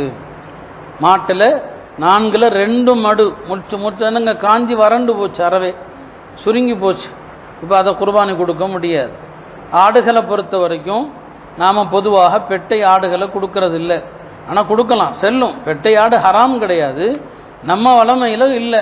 இப்படி யாராவது ஒரு குர்பானிக்காக ஒரு பெண் இனத்தை பெட்ட ஆடு வாங்குறாருன்னு சொன்னால் அதுக்கு 2 மடு இருக்கும். 2ல் ஏதாவது 1 முற்றிலுமாக காய்ந்து உள்ளே போயிருந்துச்சுன்னு சொன்னால் அதை குர்பானி கொடுப்பதும் செல்லாது. ஆக குர்பானி பிராணிகளுடைய அந்த மடுவையும் கவனிக்க வேண்டும் என்பதை இதிலிருந்து நமக்கு தெரிகிறது. அடுத்ததாக 6வது என்னன்னு சொன்னால் அதனுடைய கால்களை என்னங்க கவனிக்கணும். காலை நல்லா என்னங்க பார்க்கணும். 4 காலால் பூமியில் வச்சு நடக்கணும். 4 காலையும் பூமியில் வைக்கணும். 3 கால் நல்லா இருக்குது, 1 கால் ஊனமாக இருக்குது. அந்த ஊனமான காலை தரையில் அறவே வைக்கிறதே இல்லை அப்படின்னு சொன்னால் இப்போ அதை குர்பானி கொடுக்கக்கூடாது. சில நேரங்களில் நாம் ஒரு 10 நாளைக்கு முன்னால் வாங்கியிருக்கிறோம், அதனுடைய ஏதாவது 1 கால் ஒடிஞ்சிருக்குது. அது 10 நாளைக்குள்ளே அதுக்கு வைத்தியம் செஞ்சு குர்பானி கொடுக்குற நாளில் அது காலை கீழே வச்சிருச்சு, 4 காலையுமே கீழே வச்சு நடக்குது. இப்போ அதை குர்பானி கொடுக்கலாம். அப்போ இந்த குறைகள் குர்பானி கொடுக்கிற தினத்தில் நீங்கி விட்டது என்றால் பிரச்சனை கிடையாது, குர்பானி கொடுக்குற அன்னைக்கு.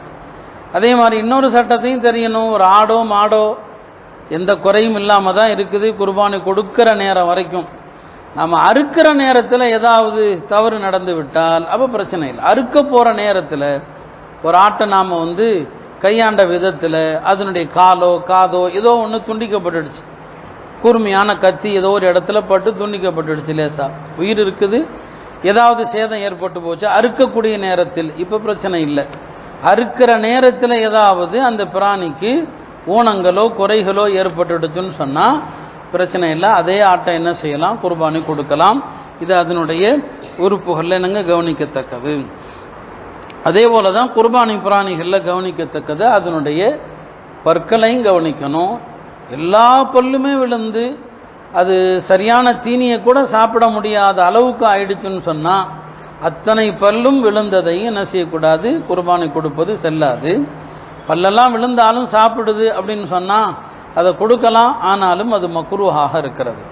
9வது என்னன்னு சொன்னால் அறவே மெலிந்தது, ரொம்ப மெலிந்த பிராணிகள் அதை என்ன செய்யக்கூடாது, பார்த்தாலே பரிதாபப்படுகிற அளவுக்கு மெலிந்த பிராணிகளாக இருந்தால் ஹதீஸில் அதனுடைய எலும்புகளுக்குள் மஜ்ஜையே இருக்காது, அந்த அளவுக்கு மெலிந்த பிராணிகளாக இருந்ததுன்னு சொன்னால் அதையும் கொடுக்கக்கூடாது. மெலிந்தது, நோய்வாய்ப்பட்டது, இவைகளெல்லாம் குர்பானி கொடுப்பது என்னங்க செல்லாது. இதில் ரொம்ப கவனம் வேணும். அதனால தான் குர்பானி பிராணிகளை யார் கொடுக்கிறாரோ அவரே பார்த்து வாங்க வேண்டும் என்ற ஹதீஸில் இருக்கு. அல்லது சட்டங்கள் தெரிந்தவரை அனுப்பி பார்த்து வாங்கி வருமாறு என்னங்க சொல்லணும். இப்போ கூட்டு குர்பானியில் இதுதான் ஒரு சிக்கலாக இருக்கிறது. கூட்டு குர்பானி என்பது மார்க்கம் நடுத்தர மக்களுக்காக தந்த ஒரு சலுகை. ஒட்டகத்தில் மாடுகளில் 7 பேர் சேரலாம், ஒரு ஆடு கொடுக்கறதுல சிரமம் இருக்குது, ஒரு மாட்டில் 7 பேர் சேரலாம் அப்படிங்கிறது இருந்துச்சு. ஒரு காலத்தில் மதரசாக்களில் மட்டுமே கூட்டு குர்பானி கொடுத்தாங்க. மதரசாக்களில் சட்டம் தெரிந்த அறிஞர்கள் முஃப்திகள் இருந்ததுனால அவங்க மாடுகளை கவனமாக வாங்கினாங்க, அதனுடைய இறைச்சியை சரியாக பங்கிட்டாங்க, அதனுடைய தோலில் வரக்கூடிய வருமானத்தை எல்லாம் மதரசாவுடைய ஏழை மாணவர்களுக்கு அப்படின்னு வச்சாங்க. அது பிரச்சனை இல்லாமல் போனது. இன்று அப்படி இல்லை. மதரசாக்களை விட ஒவ்வொரு ஊரிலும் தனிநபர்கள் குர்பானி செய்வது அதிகமாகிவிட்டது. இவங்க சட்டங்களை பேணுறாங்களா என்பது ஒரு பக்கம் இருக்கிறது. குர்பானி பிராணிகளே சரியாகத்தான் வாங்குறாங்களா? ஏன்னா மாட்டில் 2 வயது கண்டிப்பாக பூர்த்தியாக இருக்க வேண்டும். சரியான மாட்டை வாங்குறாங்களா, ரொம்ப மெலிஞ்சு போனதை வாங்குறாங்களா? மக்களும் எங்கே காசு கம்மியாக இருக்குதோ அதை போய் கொடுக்குறாங்க. நேற்று நான் ஒரு ஹதீஸ் சொன்னேன், குர்பானி பிராணிகளில் சிறந்தது அதிக விலையுள்ளதும் கொளுத்ததும். அதிக விலையும் கொளுத்ததும் தான் சிறந்ததுன்னு சொன்னான். அப்போ இப்போ கூட்டு பங்கில் எது ரொம்ப கம்மியாக இருக்குது அதை போய் நாம் என்ன செய்கிறோம், சேர்றோம். தயவு செஞ்சு அவ்வாறு செய்யாதீங்க. நீங்கள் எங்கே கூட்டு குர்பானி சேர்ந்தாலும் உங்களுக்கான மாடு எது, எந்த மாட்டில் உங்கள் பங்கு இருக்குதுன்னு அவங்கள்ட்ட போய் அதை திட்டவட்டமாக அந்த மாட்டை பாருங்கள். உங்கள் மாட்டில் எத்தனை பேர் சேர்ந்துருக்கிறாங்கன்னு தெரிஞ்சுக்குங்க. அதில் ஒரு அடையாளமும் இடுங்க. அறுக்கிற அன்னைக்கு பக்கத்துலேயும் போய் நில்லுங்க. உங்களுக்கு சொல்லப்பட்ட ஆட்டை தான் அறுக்கிறாங்களா, இதையெல்லாம் கவனத்தில் எடுத்து கூட்டு குர்பானியில் சேர்ந்தால் நல்லது. கூட்டு குர்பானி செய்கிறவங்களும் அல்லாஹ்வை பயந்து கொள்ளட்டும். இது வியாபாரம் அல்ல, இது ஒரு மகத்தான ஒரு வணக்கம், அல்லாஹ்வுடைய அடையாள சின்னம் என்று சொல்லப்பட்ட ஒரு வணக்கம். இதில் துனியாவுடைய அற்ப லாபத்தை கருதி மக்களுடைய குர்பானிகளை தயவு செய்து வீணாக்கி விடாமல் அல்லாஹ்வை அஞ்சி நடக்குமாறு கேட்டுக்கொள்கிறோம். நாமளும் நம்முடைய குர்பானி சரியாகுவதற்கான கவனமான எச்சரிக்கைகள் நடவடிக்கைகளை எடுத்துக்கொள்ள வேண்டும். இந்த நாட்கள் தக்பீருடைய நாட்கள் என்று முதல் நாள் பயானிலேயே சொல்லியிருக்கிறேன். ஹஜ்ஜுடைய நாட்கள் நெருங்க நெருங்க நாம் அதிகமாக தக்பீர் சொல்லணும். ஹாஜிகளுக்கு தல்பியான்னு சொன்னால் நமக்கு தக்பீர் சுன்னத்தாக இருக்கிறது. அதிகமாக தக்பீர், தஸ்பீஹ், லா இலாஹ இல்லல்லாஹ் போன்ற திக்ருகளை அதிகப்படுத்துவோமாக. எல்லாம் வல்ல அல்லாஹ் நம்முடைய எல்லா அமல்களையும் கபூல் செய்வானாக. ஹாஜிகளுடைய ஹஜ்ஜை ஏற்றுக்கொள்வானாக. நமக்கும் ஆண்டுதோறும் ஹஜ்ஜுடைய நசீவை தருவானாக. நம்முடைய ஈதுல் அல்ஹாவுடைய வணக்கங்களையும் நம்முடைய குர்பானி பிராணிகளையும் அல்லாஹ் ஏற்றுக்கொள்வானாக. அல்ஹம்துலில்லாஹ் வஸ்ஸலாத்து வஸ்ஸலாமு அலா சய்யிதினா ரசூலில்லாஹ் வஅலா ஆலிஹி வஸஹ்பிஹி வமன் வாலாஹ். அம்மா பஅத். கண்ணியத்திற்குரிய அல்லாஹ்வின் அடியார்களே, குர்பானி பிராணிகளுடைய சட்டங்களை சொல்லி வருகிறோம். இந்த வகையில் கூட்டு குர்பானி அதனுடைய சில விஷயங்களை நாம் தெரிந்து கொள்ள வேண்டும். மாட்டிலும் ஒட்டகத்திலும் 7 பேர் சேரலாம் என்று மார்க்கம் அனுமதித்திருக்கிறது. இது அந்த காலத்திலே ஒரு குடும்பத்தில் பலர் மீது குர்பானி கடமையாக இருக்கிற போது அவர்கள் 7 பேராக ஒரு மாட்டிலோ ஒரு ஒட்டகத்திலோ சேர்ந்து கொள்வார்கள். ஒரே குடும்பத்தை சார்ந்தவர்கள் தங்களுக்காக ஒரு மாட்டையோ ஒட்டகத்தையோ அறுக்கும்போது அங்கே இறைச்சியை பங்கு பிரிப்பது போன்ற பெரிய அளவிலான சட்ட நுணுக்கங்கள் வராது. ஆனால் அதே நேரத்தில் எப்போது இந்த கூட்டு குர்பானி முறையை மற்றவர்கள் எடுத்துக்கொண்டார்களோ அப்போது இதிலே பல்வேறு சட்டங்கள் வருகிறது. இப்போ நாம் கூட்டு குர்பானி பல தனியார்களும் பல நிறுவனங்களும் மதரசாக்களும் செய்கிறாங்கன்னு சொன்னால் அவர்களிடத்தில் குர்பானிக்காக ஒரு பங்கோ பல பங்கோ கொடுக்குறோன்னு சொன்னால் நாம் அவர்களை நமக்கான குர்பானை கொடுப்பதற்கு வக்கீலாக ஆக்கியிருக்கிறோம் என்று அர்த்தம். எங்களுக்கான குர்பானியை நீங்கள் நிறைவேற்றுங்கள் என்று அவர்களை வக்கீலாக்கியிருக்கிறோம். இப்போ மார்க்கத்தில் இது மாதிரி சில வணக்கங்களில் அடுத்தவர்களை வக்கீலாக ஆக்கலாம். அந்த வகையில் இந்த கூட்டு குர்பானியில் அவர்களை வக்கீலாக ஆக்கியிருக்கிறோம். இப்போ இதில் நம்முடைய பணத்தை கொடுத்துட்டா நம்முடைய குர்பானி முடிந்து விட்டது, நாம் குர்பானி கொடுத்துட்டோம் இந்த வருஷம் என்று தான் பலரும் நினைக்கிறாங்களே தவிர யார்கிட்ட கொடுத்தோமோ அவர்கள் முறைப்படி இந்த குர்பானியை நிறைவேற்றுறாங்களான்னு யோசிக்கிறதில்ல. நன்றாக ஞாபகம் வைத்துக் கொள்ளுங்கள், குர்பானியிலும் வட்டி இருக்கிறது. குர்பானியில் வட்டி இருக்குது. இது எவ்வளோ ஆச்சரியமாக இருக்கும் உங்களுக்கு. வியாபாரத்தில் கொடுக்கல் வாங்கல வட்டி இருக்கிற மாதிரி குர்பானியில் வட்டி என்றே கூட நாம் என்ன செய்யலாம், தலைப்பு போடலாம். அது என்ன குர்பானியில் வட்டி? இந்த மாதிரி தனியார்கள் கூட்டு குர்பானி செய்கிற போது ஒரு மாட்டில் 7 பேர் பங்கு சேர்றாங்கன்னு சொன்னால் அந்த மாட்டில் உள்ள இறைச்சியை தான் அந்த 7 பேருக்கு கொடுக்கணும். எல்லா மாட்டினுடைய இறைச்சியை மொத்தமாக கலந்து எல்லாருக்கும் ஒரு குறிப்பிட்ட அளவு, ஒரு 700 பேர் சேர்றாங்கன்னா 700 பேருக்கு 100 மாடு அறுக்கணும் சுமார். இந்த 100 மாட்டிலும் ஒவ்வொரு மாட்டிலும் எந்த 7 பேர் இருக்கிறாங்களோ அந்த கறியை தான் அவங்களுக்கு கொடுக்கணும். இன்னொரு மாட்டினுடைய கறியை அவங்களுக்கு கொடுக்கக்கூடாது. 100 மாட்டினுடைய கறியும் மொத்தமாக இறைச்சியை கலந்து 700 பேருக்கும் சமமாக இத்தனை கிலோ என்று கொடுத்தால் அது வட்டியாகிவிடும். ஒரு மாட்டினுடைய அந்த இறைச்சியை 7 பேருக்கு பங்கிடும்போது அந்த இறைச்சியை சமமாக பங்கிட வேண்டும். அதில் ஒருத்தருக்கு கொஞ்சம் கூட, ஒருத்தருக்கு 3 கிலோ, ஒருத்தருக்கு 3.25 கிலோ, இது வட்டியாகிவிடும். கிதாபில் நூல்களில் வட்டி என்றே சட்ட அறிஞர்கள் குறிப்பிடுறான். இது வட்டி. ஏன் அப்படின்னு சொன்னால் நாம் ஜும்மாவுடைய பயான்லையும் சொல்லியிருக்கிறோம், மார்க்கத்தில் ஒரே இனப்பொருளை, ஒரே இனத்தை சார்ந்த பொருளை கொடுத்து வாங்கும்போது ரெண்டும் சமமாக இருக்கணும். பேரிச்சம்பழத்துக்கு பேரிச்சம்பழம் ரெண்டு பக்கமும் சமமாக தான் இருக்கணும். 1 கிலோ பேரிச்சம்பழத்தை கொடுத்து 1 கிலோ பேரிச்சம்பழம் வாங்கலாம். இது ஒரே இனப் பொருள்கள் எல்லாத்துக்குமான சட்டம். அப்போ இறைச்சி என்பது உங்கள் 7 பேருடைய இறைச்சியும் ஒரே இனமாக இருக்கிறதுனால அந்த 7 பேருக்கும் சமமான அளவில் கொடுக்கப்பட்டால் மட்டும்தான் குர்பானி கூடும், இல்லைன்னா வட்டியாகி விடும். அப்போ நீங்கள் குர்பானிங்கிற வணக்கத்தில் தேவையில்லாமல் வட்டிங்கிற பாவத்திற்கு ஆளாகிறீங்க. அதனால் இந்த கூட்டு குர்பானிக்காக காசு கொடுக்குற நேரத்தில் மிக அழுத்தமாக சொல்லணும், ஷரியத்தை பின்பற்றி நீங்கள் செய்யுங்க. நாங்கள் நீங்கள் வக்கீலாக உங்களை ஆக்கியிருக்கிறோம், அல்லாஹ் பயந்து கொள்ளுங்கள்னு சொல்லணும். கூட்டு குர்பானியில் ஒரு மாட்டில் சேருகிற 7 பேரும் முஸ்லீம்களாக இருக்கணும், 7 பேருமே முஸ்லீம்களாக இருக்கணும்.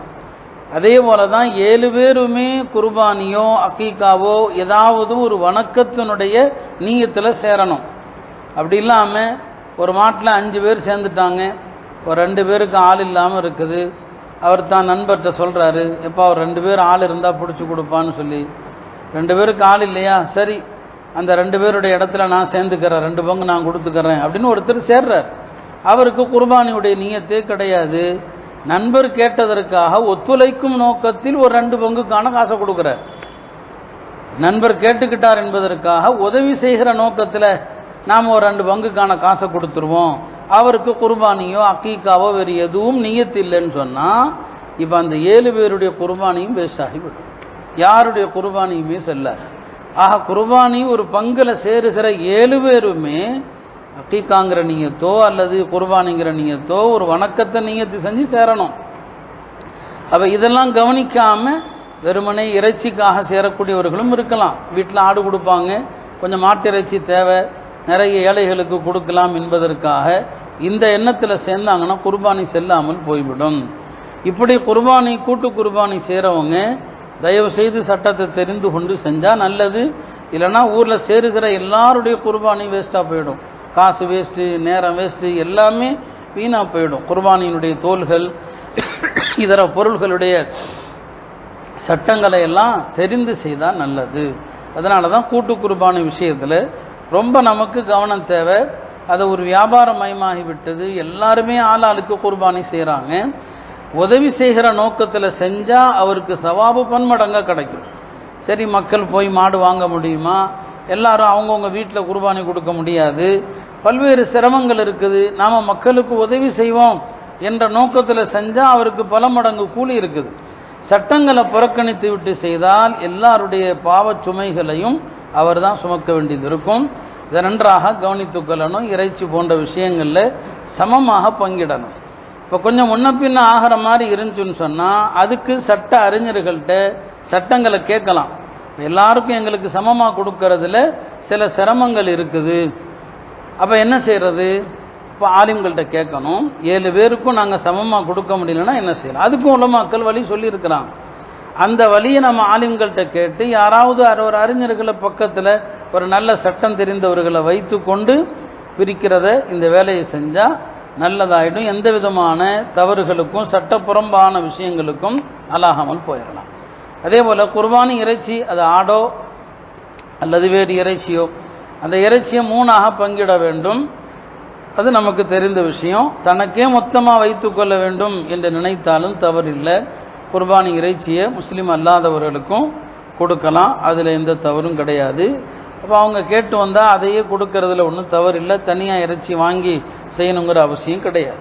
குர்பானி பிராணிகளை அறுக்கிற விஷயத்திலையும் ரொம்ப கவனம் தேவை. நம்முடைய மார்க்கத்தில் இந்த கால்நடைகள் அவைகளை அறுத்து முறையாக அதனுடைய சட்டங்கள் பேணப்பட்டால் தான் இறைச்சி ஹலால். அதில் ஒரு சின்ன தவறு நடந்து விட்டாலும் கூட இறைச்சி நமக்கு ஹராமாக ஆகிடும். அதனால தான் முஸ்லீம் அல்லாதவர்கள் கடையில் போய் சாப்பிடாதீங்க. அவங்க என்னதான் ஹலால்னு சொல்லியிருந்தாலும் அவங்க சொல்லக்கூடிய சாட்சியத்தை ஏற்று அங்கே போய் சாப்பிடாதீங்க. இறைச்சி விஷயத்தில் மார்க்கத்தில் ரொம்ப பேணுதல் இருக்குது. முதலாவது விஷயம் என்ன? அறுக்கிற ஒரு முஸ்லீமாக இருக்கணும். இப்போ நான் கேள்விப்பட்டேன், சென்ற ஆண்டு சில சகோதரர்கள் அவங்க வீட்டுக்கு அறுக்கிறதுக்கு ஆள் வந்திருக்கிறாங்க, முஸ்லீம் அல்லாதவர்கள் தோல் ஆட்டை உரிக்கிறதுக்கு வந்திருக்கிறாங்க. பாடு அறுக்கப்படலை, வீட்டில் யாருக்கும் அறுக்கிறதுக்கு பயம். வந்தவங்க யார், முஸ்லீம் அல்லாதவரான்னு பார்க்காம அறுக்க சொல்லிட்டான். பார்த்தா அவர் முஸ்லீமே கிடையாது. இது மாதிரி பல ஆடுகளை அவர் அறுத்திருக்கிறார். பல ஆடுகளை ஒரு முஸ்லீம் அல்லாதவர் அறுத்திருக்கிறார். இப்போ அது செத்து போன ஆடு. ஒரு முஸ்லீம் அல்லாதவர் அறுத்தால் செத்து போன ஆட்டனுடைய சட்டம். இப்போ அந்த ஆடு நஜிஸாக போச்சு, அந்த இறைச்சி நஜிஸு, குர்பானியும் செல்லாமல் போய்விட்டது, இறைச்சியும் நஜிஸாகிவிட்டது, யாருமே சாப்பிட முடியாது. அப்போ இந்த தவறுகளை ஒரு அவசரத்தில், குர்பானி கொடுக்குற அவசரத்தில் அறுக்க தெரியலங்கிறதுக்காக வந்தவர்கள் முஸ்லீமா காஃபிரான்னு பார்க்காம அறுக்க சொல்லியிருக்கிறாங்க. இப்போ இந்த தவறு நடக்குது. தயவு செய்து இத்தகைய தவறுகள் நிகழ்ந்து விடவே கூடாது. கண்டிப்பாக ஒரு முஸ்லீம் தான் அறுத்தாகணும். உங்களுக்கு வீட்டில் உள்ளவங்களுக்கு தெரியலன்னா தெரிந்த யாராவது ஒருவரை முஸ்லீம்களை பக்கத்தில் வைத்து அறுங்க. நம்மளே அறுக்கிறது நல்லது. அதைத்தான் நபி ஸல்லல்லாஹு அலைஹி வஸல்லம் சொல்லுவாங்க. அல்லது அறுக்கிற இடத்துல நிற்க சொன்னாங்க. அன்னை ஃபாத்திமா ரலியல்லாஹு அன்ஹா அவர்களை உனக்கான உதகையா அறுக்கப்படுகிற போது பக்கத்தில் வந்து நில்லுன்னு சொன்னாங்க. பெண்களே கூட அறுக்கலாம். மார்க்கத்தில் சில காரியங்கள் பெண்கள் செய்கிறது மக்ரூஹ். ஆனால் குர்பானி அப்படி இல்லை, பெண்களே மார்க்கம் செய்ய சொல்லுது. அவங்களுக்கு அறுக்கிற வலிமையும் தைரியமும் இருந்தால் பெண்கள் அறுக்கட்டும், அவங்களுக்கான உதகையா அறுக்கப்படுகிற இடத்துல நிற்கட்டும்னு சொல்லி. அப்போ முஸ்லீமாக இருக்கணும். ரெண்டாவது என்ன, பிஸ்மில்லா கண்டிப்பாக சொல்லணும். பல ஆடுகளை அறுக்கிற அவசரத்தில் பிஸ்மில்லாவை வேணுமென்றே விட்டு விட்டார் என்று சொன்னால் அதுவும் இறைச்சி ஹராமாக ஆகி போயிடும். அதனால் சத்தமாக யாராவது ஒருத்தர் பிஸ்மில்லாவை ஞாபகப்படுத்திக்கிட்டே இருங்க. பிஸ்மில்லாஹி வல்லாஹு அக்பர். அறுக்கும்போது உள்ள சில துவாக்கள்லாம் இருக்குது, அதை அடுத்து சொல்லுவோம். பிஸ்மில்லா ஞாபகமாக சொல்லட்டும். கத்தி நல்ல முனை கூர்மையான கத்தியை கொண்டு அறுக்க செய்யுங்க. முனை மழுங்கியது பல இடங்களில் அறுத்துட்டு வந்திருக்கிறதுனால, முனை மழுங்கிய கத்தியால் அறுக்கிறதுனால அந்த பிராணிக்கு தேவையில்லாத அவஸ்தை ஏற்படுது. நபி ஸல்லல்லாஹு அலைஹி வஸல்லம் அறுக்கும்போது அழகிய முறையிலே அருங்கள், அந்த பிராணியை வந்து துன்புறுத்தாதீங்க. அதனால் நல்ல முனை கத்தியை நீங்களே வீட்டில் ஒன்று வச்சுக்குங்க. அறுப்பவர் கொண்டு வந்தாலும் உங்கள் வீட்டில் உள்ள முனையான அந்த கத்தியை கொண்டு அருங்க. அதே மாதிரி 4 நரம்புகளில் 3 நரம்பு அறுக்கப்பட்டாகணும். மூச்சு குழாய், உணவு குழாய், 2 இரத்த குழாய், இந்த 4 நரம்புகள் இருக்குது. 4ல் 3 நரம்புகள் அறுபட்டால் மட்டும்தான் அந்த இறைச்சி நமக்கு தூய்மையானது, ஹலாலானது. அதில் ஒரு நரம்பு 4ல் 2 அறுக்கப்பட்டு 2 அறுக்கப்படலை, நமக்கு அது ஜாயிஸ் இல்லை. எனவே அறுக்கிற இடத்துல 4 நரம்புகள் நன்கு அறுக்க பழக்கப்பட்டவர்களை வைத்து அறுக்கணும். அறுத்த பிறகு அதனுடைய துடிப்புகள் நின்ற பிறகு கணிசமான ரத்தம் வெளியேறின பிறகு தான் நாம் என்ன செய்யணும், அதனுடைய தோலை எடுக்கிறதுக்கான அனுமதி கொடுக்கணும். வந்த வேலைக்காரன் அன்னைக்கு பல இடங்களில் சொல்லி வச்சுருப்பான், அவனுக்கு அவசரமாக இருக்கும். அவசரத்தில் மக்ரூஹான விஷயங்களை செய்கிறதுக்கு மார்க்கத்தில் அனுமதி கிடையாது. சில நேரங்களில் மக்ரூ ஹராம் ஆகிடும். ஹராம் சில நேரங்களில் வணக்கத்தையே தடுப்பதற்கு காரணமாக ஆகிவிடும். அதனால் இந்த வணக்கத்தை ஒரு ஒழுங்காக அழகான முறையில் செய்வதற்கு நாம் முயற்சிக்க வேண்டும். எல்லாம் அல்லாஹ் கூட்டு குர்பானியாக இருக்கட்டும், தனியாக நாம் நிறைவேற்றுகிற குர்பானியாக இருக்கட்டும், அதில் சட்ட மீறல்கள் எதுவும் நிகழாமல் முறையாக இவற்றை கடைபிடிக்கக்கூடிய தௌஃபீகை தந்தல்வானாக. வாஹிரு தஅவானா அல்ஹம்துலில்லாஹி ரப்பில் ஆலமீன். ஸலாத்து வஸ்ஸலாமு அலா சய்யிதினா ரசூலில்லாஹ் وعلى آله وصحبه ومن والاه أما بعد. கணியத்திற்குரிய அல்லாஹ்வின் நல்லடியார்களே, குர்பானியினுடைய சட்டங்களை சொல்லிக் கொண்டு வருகிறோம்.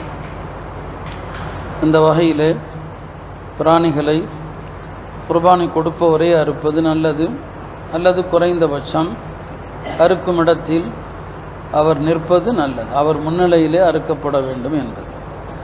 குர்பானி பிராணியை அறுக்கும்போது பேண வேண்டிய ஒழுக்கங்கள், ஓத வேண்டிய திக்ருகள் என்று நிறைய விஷயங்கள் இருக்கிறது.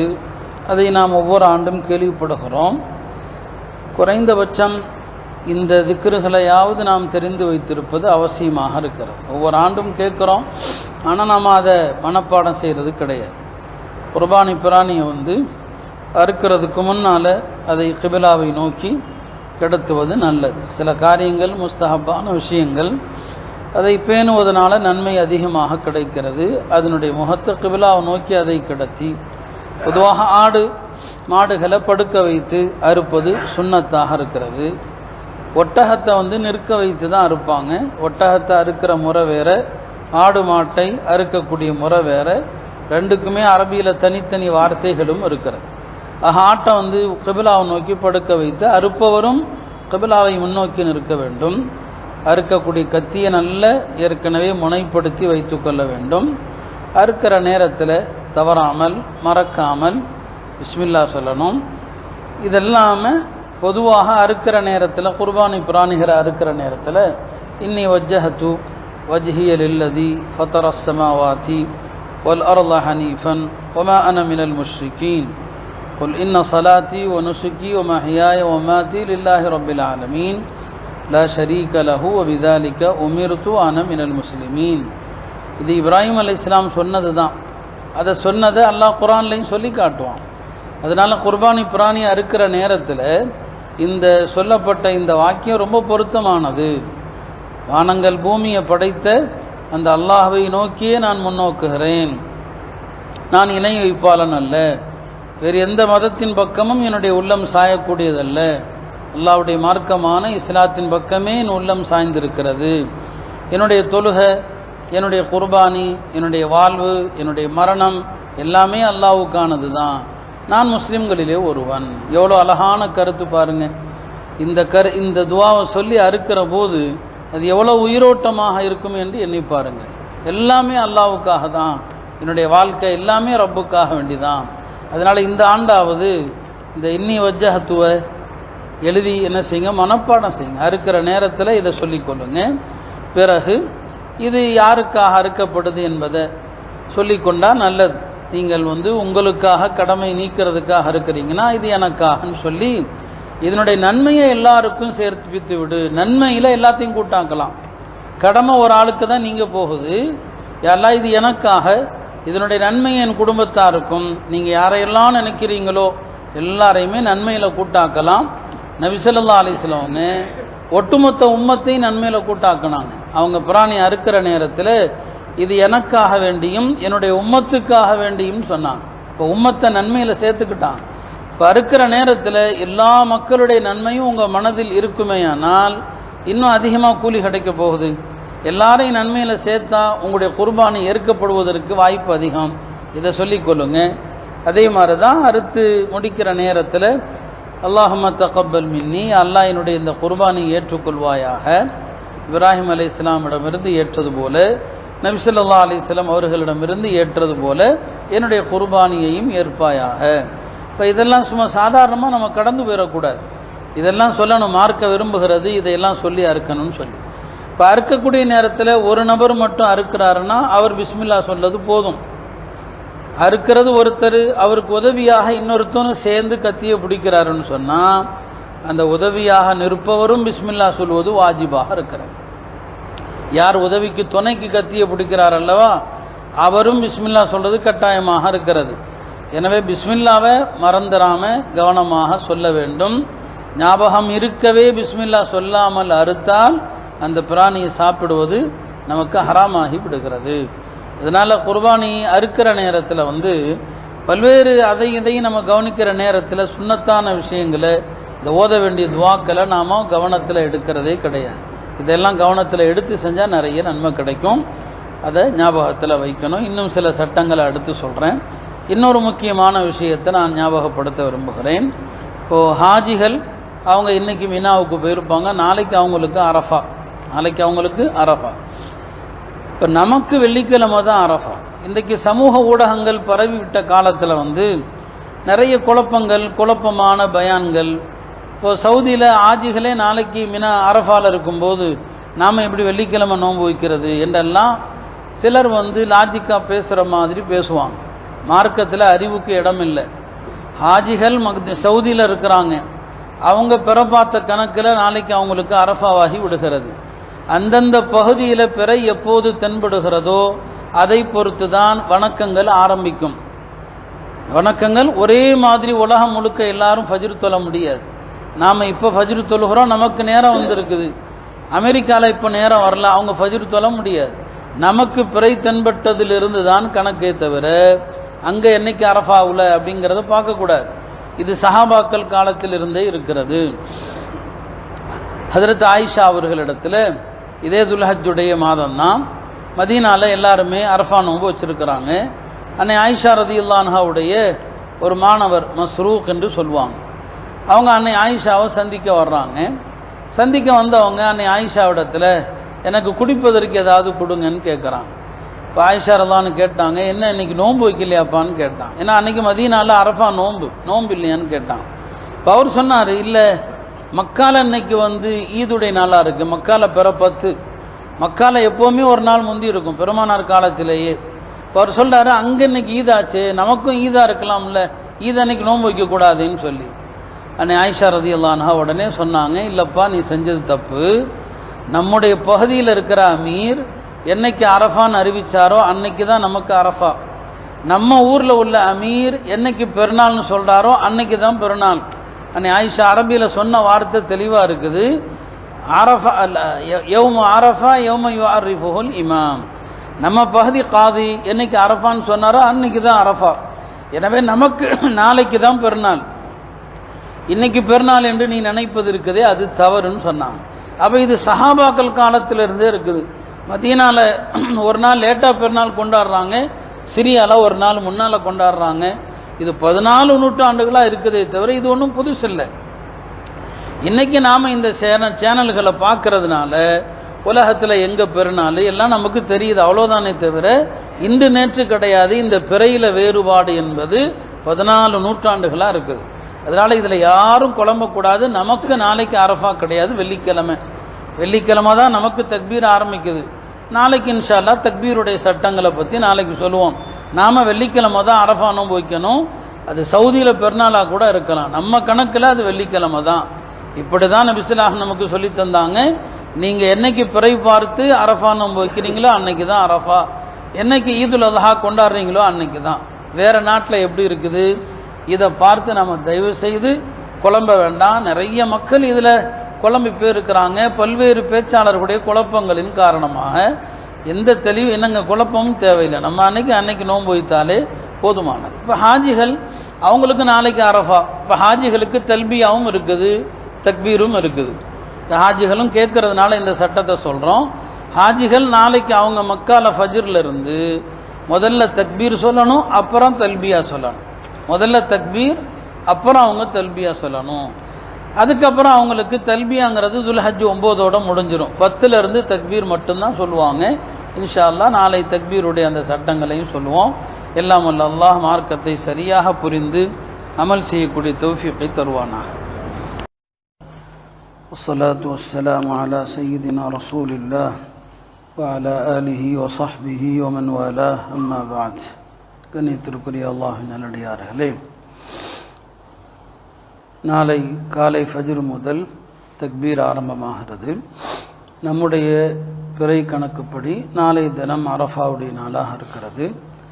நாளை ஃபஜ்ர் முதல் திங்கட்கிழமை அசர் வரையிலும் 13 அசர் வரையிலும் ஒவ்வொரு ஃபரதான தொழுகைக்கு பிறகும் அல்லாஹு அக்பர் அல்லாஹு அக்பர், லா இலாஹ இல்லல்லாஹு அல்லாஹு அக்பர், அல்லாஹு அக்பர் வலில்லாஹில் ஹம்த், இந்த தக்பீரை ஒரு முறை சொல்வது எல்லோருக்குமே வாஜிபாக இருக்கிறது. தனியாக தொழுதாலும் ஜமாஅத்தாக தொழுதாலும் வீட்டில் தொழுதாலும் ஆண்கள் பெண்கள் அனைவருக்குமே வாஜிப். ஆண்கள் சத்தத்தை உயர்த்தி சொல்லணும், பெண்கள் குரலை உயர்த்தாமல் சொல்ல வேண்டும். ஒரு ரக்காத் தவற விட்டு தொழக்கூடியவர்கள் மஸ்பூக் என்று சொல்வார்கள், அவர்களும் அவர்களது அந்த மீதி ரக்காத்தை முடித்துவிட்டு தனியாக சொல்ல வேண்டும். இந்த தக்பீரை சலாம் கொடுத்ததும் உடனே சொல்லணும். எந்த அளவுக்குன்னு சொன்னால், சலாம் கொடுத்துட்டு எஞ்சி வெளியே போயிட்டார்னா இந்த தக்பீருடைய அந்த சட்டம் அவருக்கு நீங்கிவிடும். அதுக்கப்புறம் சொன்னாலும் அவருக்கு சவாப் இல்லைன்னு அர்த்தம். அதே போல் சலாம் கொடுத்ததும் ஒது இருக்கவே அப்படியே சொல்லணும். இப்படியெல்லாம் இந்த தக்பீர் மிக முக்கியத்துவம் வாய்ந்த ஒன்றாக இருக்கிறது. அதனால் இந்த நாட்கள் நாளை முதலான இந்த நாட்களிலே இந்த தக்பீருடைய சட்டத்தை வீட்டில் உள்ளவர்களுக்கும் சொல்லணும், பெண்களுக்கும் அது தெரியப்படுத்தப்படணும்.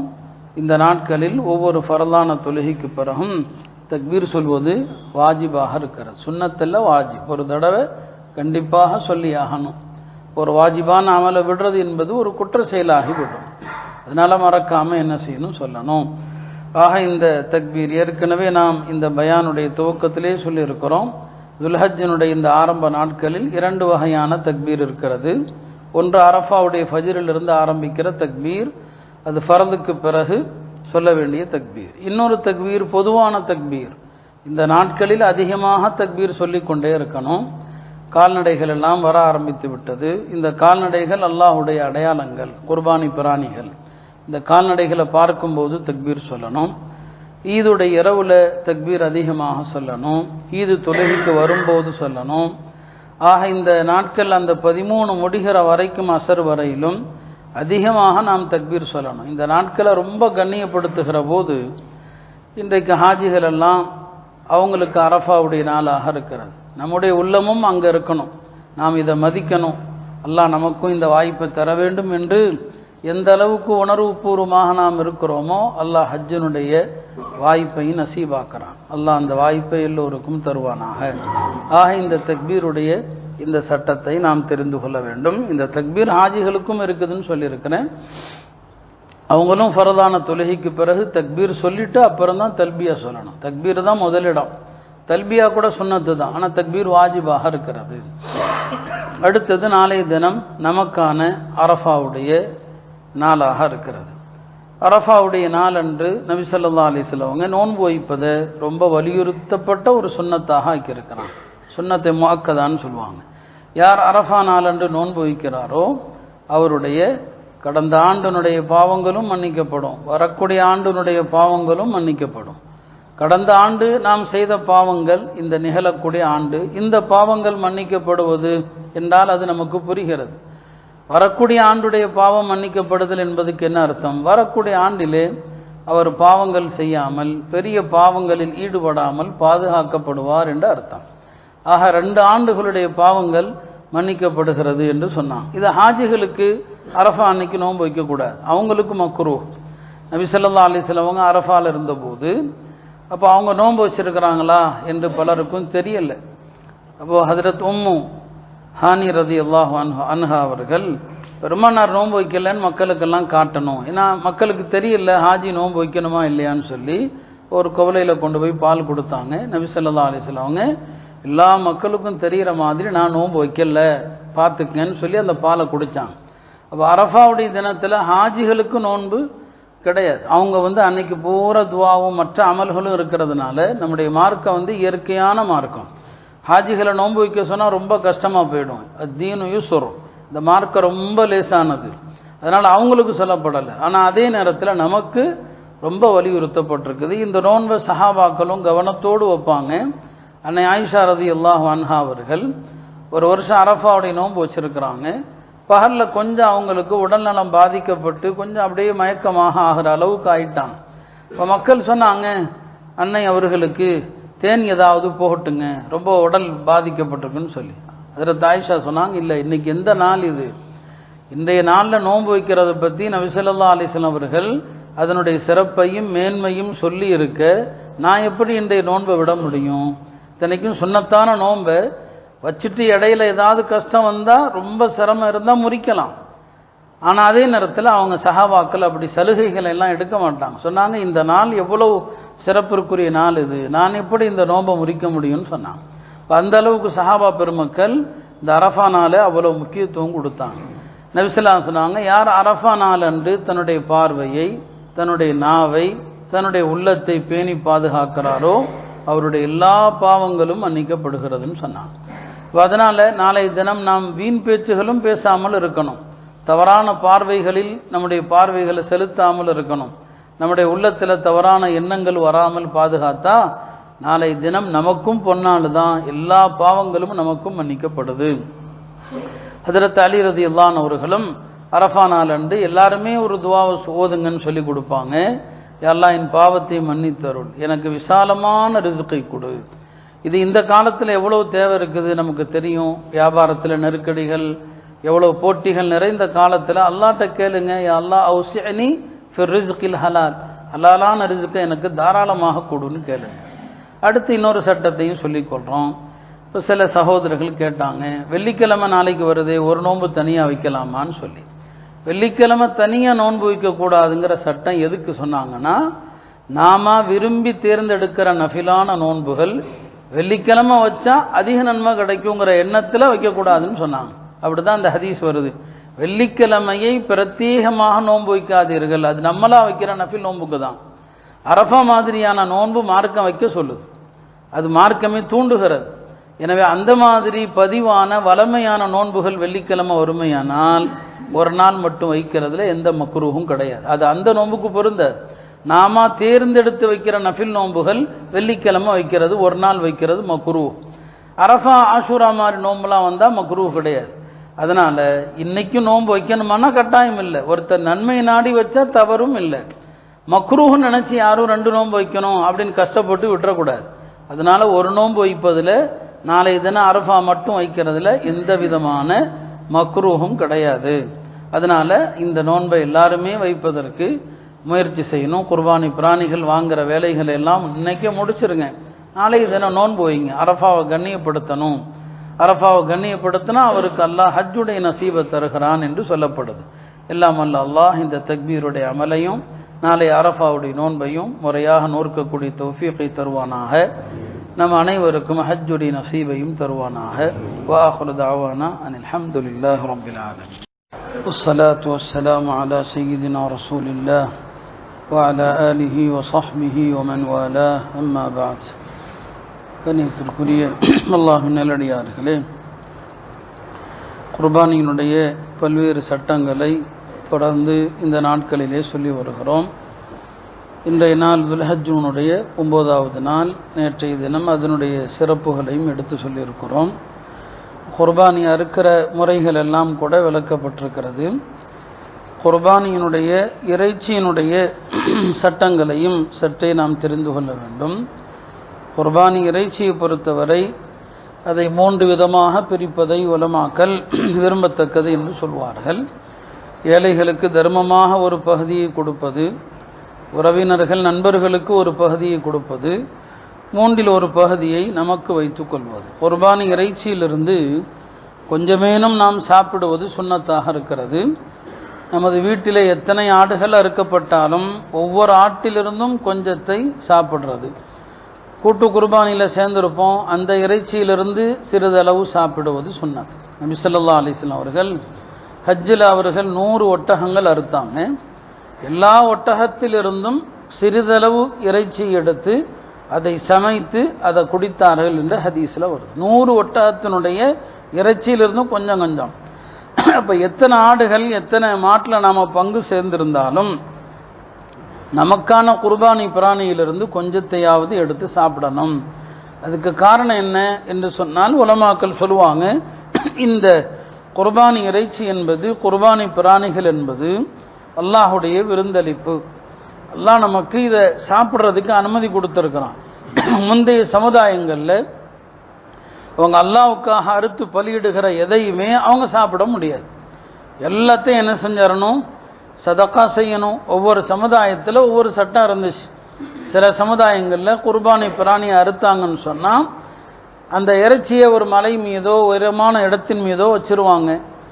அவர்களுடைய குர்பானி ஏற்றுக்கொள்ளப்பட்டது என்று சொன்னால் வானத்திலிருந்து ஒரு நெருப்பு வந்து அதை பொசிக்கிறோம், இல்லைன்னா அது பொசுக்கப்படலைன்னு சொன்னால் எரிக்கப்படலைன்னு அர்த்தம். இப்படியெல்லாம் முந்தைய சமுதாயங்களுக்கு அல்லாஹ் அந்த குர்பானி பிராணியினுடைய இறைச்சியை சாப்பிட்றத ஹராமாக்கியிருந்தான். அல்லாஹ் நமக்கு ஹலாலாக்கி இருக்கிற காரணத்தினாலே இது அல்லாஹ்வுடைய புறத்திலிருந்து நமக்கு தூய்மையாக்கப்பட்டதனால் இது அவனே நமக்கு தருகிற ஒரு விருந்தளிப்பை போல. ஒரு விசேஷமான ஒரு பெரிய மனிதர் விருந்தளிக்கும் போது அதை புறக்கணித்தால் சமூகத்திலே அது ஒரு பெரிய தவறாக பார்க்கப்படும். அதே போல தான் ரப்புல் ஆலமீன் ஆகிய அகிலத்தின் அதிபதியாகிய அல்லாஹ்வே தருகிற விருந்து என்பதனால தான் இதில் கொஞ்சத்தையாவது எடுத்து சாப்பிடணும். உடல்நலம் பாதிக்கப்பட்டிருந்தாலும் சரி, கொஞ்சம் இது அல்லாஹ்வுடைய விருந்தளிப்பு என்கிற அடிப்படையில் அதை சாப்பிடுவது ஒரு சுன்னத்து. பெருமானார் ஸல்லல்லாஹு அலைஹி வஸல்லம் அவங்க குர்பானி இறைச்சியை சாப்பிட்டாங்க அப்படிங்கிற எண்ணத்தில் நம்ம சாப்பிட்டோம்னு சொன்னால் இறைச்சிக்கு இறைச்சியாகவும் ஆகிவிடுகிறது, ருசிக்கு ருசியாகவும் ஆகிவிடுகிறது, உணவாகவும் ஆகிடுது. பெருமானாருடைய வழிமுறையை பின்பற்றுவதற்கான நன்மையும் கிடைத்து விடுகிறது.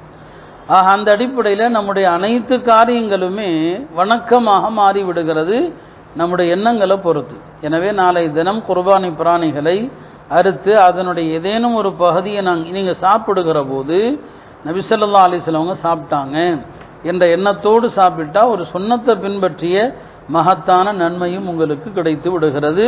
எனவே தான் அதை மொத்தமாக தர்மம் செய்வது நல்லதில்லை என்று உலமாக்கள் சொல்லுவாங்க. குர்பானி இறைச்சியை யாருக்குனாலும் கொடுக்கலாம். ஏழைகள், பணக்காரர்கள் யாருக்கும் கொடுக்கலாம். முஸ்லிம்களுக்கும் கொடுக்கலாம், முஸ்லீம் அல்லாதவர்களுக்கும் கொடுக்கலாம். அதில் ஹனஃபி மதுஹபில் எந்த தடையும் கிடையாது. முஸ்லிம்களில் தெரிந்தவர்களுக்கு முன்னுரிமை கொடுக்கணும். ஆனால் அதே நேரத்தில் முஸ்லீம் அல்லாதவர்கள் கேட்டு வந்தால் தாராளமாக கொடுக்கலாம். அல்லது முஸ்லீம் அல்லாதவர்களில் நமக்கு யாராவது தெரிந்தவர்கள் இருந்தால் அவங்க இதை விரும்புகிறாங்க அப்படின்னு சொன்னால் அவங்களுக்கும் இதை தரலாம். இந்த இறைச்சியை அவங்களுக்கு கொடுப்பதனால எந்த விதமான குறையும் எந்த விதமான மக்ரூஹும் கிடையாது என்பதையும் புரிந்து கொள்ளணும். குர்பானி அந்த பிராணியை பொறுத்த வரைக்கும் அதனுடைய எந்த பகுதியையும் அறுப்பவர் அப்படியே வைத்து பயன்படுத்தலாம், அப்படியே வச்சிருக்கலாம். அதனுடைய தோலை கூட நீங்களே வைத்திருப்பதாக இருந்தால் வச்சுக்கலாம். குர்பானி பிராணியினுடைய எந்த பகுதியையும் விற்பது கூடாது, காசாக ஆக்கக்கூடாது. அப்படி காசாக ஆக்கிவிட்டால் அதை சதக்கா செய்கிறது வாஜிபாயிடும். நம்மளாம் வச்சு பயன்படுத்தலாம், அதில் உள்ள ஒவ்வொரு பார்ட்டையுமே நீங்கள் வச்சுக்கலாம், அதுக்கு அனுமதி இருக்குது. ஆனால் அதே நேரத்தில் அதை விற்றீங்க, விற்கிறது காசுன்னு அது சதக்கா செய்கிறது வாஜிபாயிடும். அதனால தான் குர்பானி பிராணியினுடைய எந்த ஒரு பகுதியையும் வேலை செய்யக்கூடியவர்களுக்கோ அறுப்பவர்களுக்கோ அதை கூலியாக கொடுத்தால் அது ஜாயிஸ் இல்லை, அது ஹராம். அது கூலி நீங்கள் தனியாக கொடுக்கணும். அதற்கு மேலே வேலை செய்கிறவங்க தலையை கேட்குறாங்க, குடலை கேட்குறாங்க, காலை கேட்குறாங்கன்னா நீங்கள் அதை சம்பளத்துக்கு மேலே போட்டு கொடுக்கலாம். அதை கொடுக்கறதுனால கொடுக்க வேண்டிய சம்பளத்தை குறைத்தால் அதுவும் ஜாயிஸ் இல்லை. உதாரணமாக 1000 ரூபா கூலின்னு சொன்னால் காலோ தலையோ கொடுக்குறோங்கிறதுக்காக நீங்கள் 700 ரூபா கொடுத்தீங்க, அதான் தலைக்காலெலாம் கொடுத்துருக்குறேனே அப்படின்னு சொன்னால் இப்போ நீங்கள் 1000ல் 300 குறைச்சிங்களே, இது உங்களுக்கு அனுமதி கிடையாது. அதனால் தயவு செய்து எவ்வளவோ செலவுகள் நமக்கு வீண் விரயமாக போகுது, இந்த கூலியில் நீங்கள் குர்பானி பிராணியினுடைய இந்த எந்த பொருளையும் பகுதியையும் ஒரு அங்கமாக ஆக்காதீங்க. உங்களுடைய குர்பானியினுடைய நன்மை வீணாக ஆகிவிடும். குர்பானி பிராணிகளுடைய தோலை பொறுத்த வரைக்கும் நாம் யாரும் வைத்துக்கொள்வதில்லை. அக்காலத்தில் அந்த தோலை பதப்படுத்தி மக்களே பயன்படுத்துவாங்க. இப்போ நாம் அப்படி செய்கிறதில்லை. இப்போ அந்த தோலை நாம் மதரசாக்கள் பள்ளிகளுக்கு கொடுக்குறோன்னு சொன்னால் அவங்க கரெக்டாக செய்கிறவங்களா இல்லையான்னு பாருங்கள்.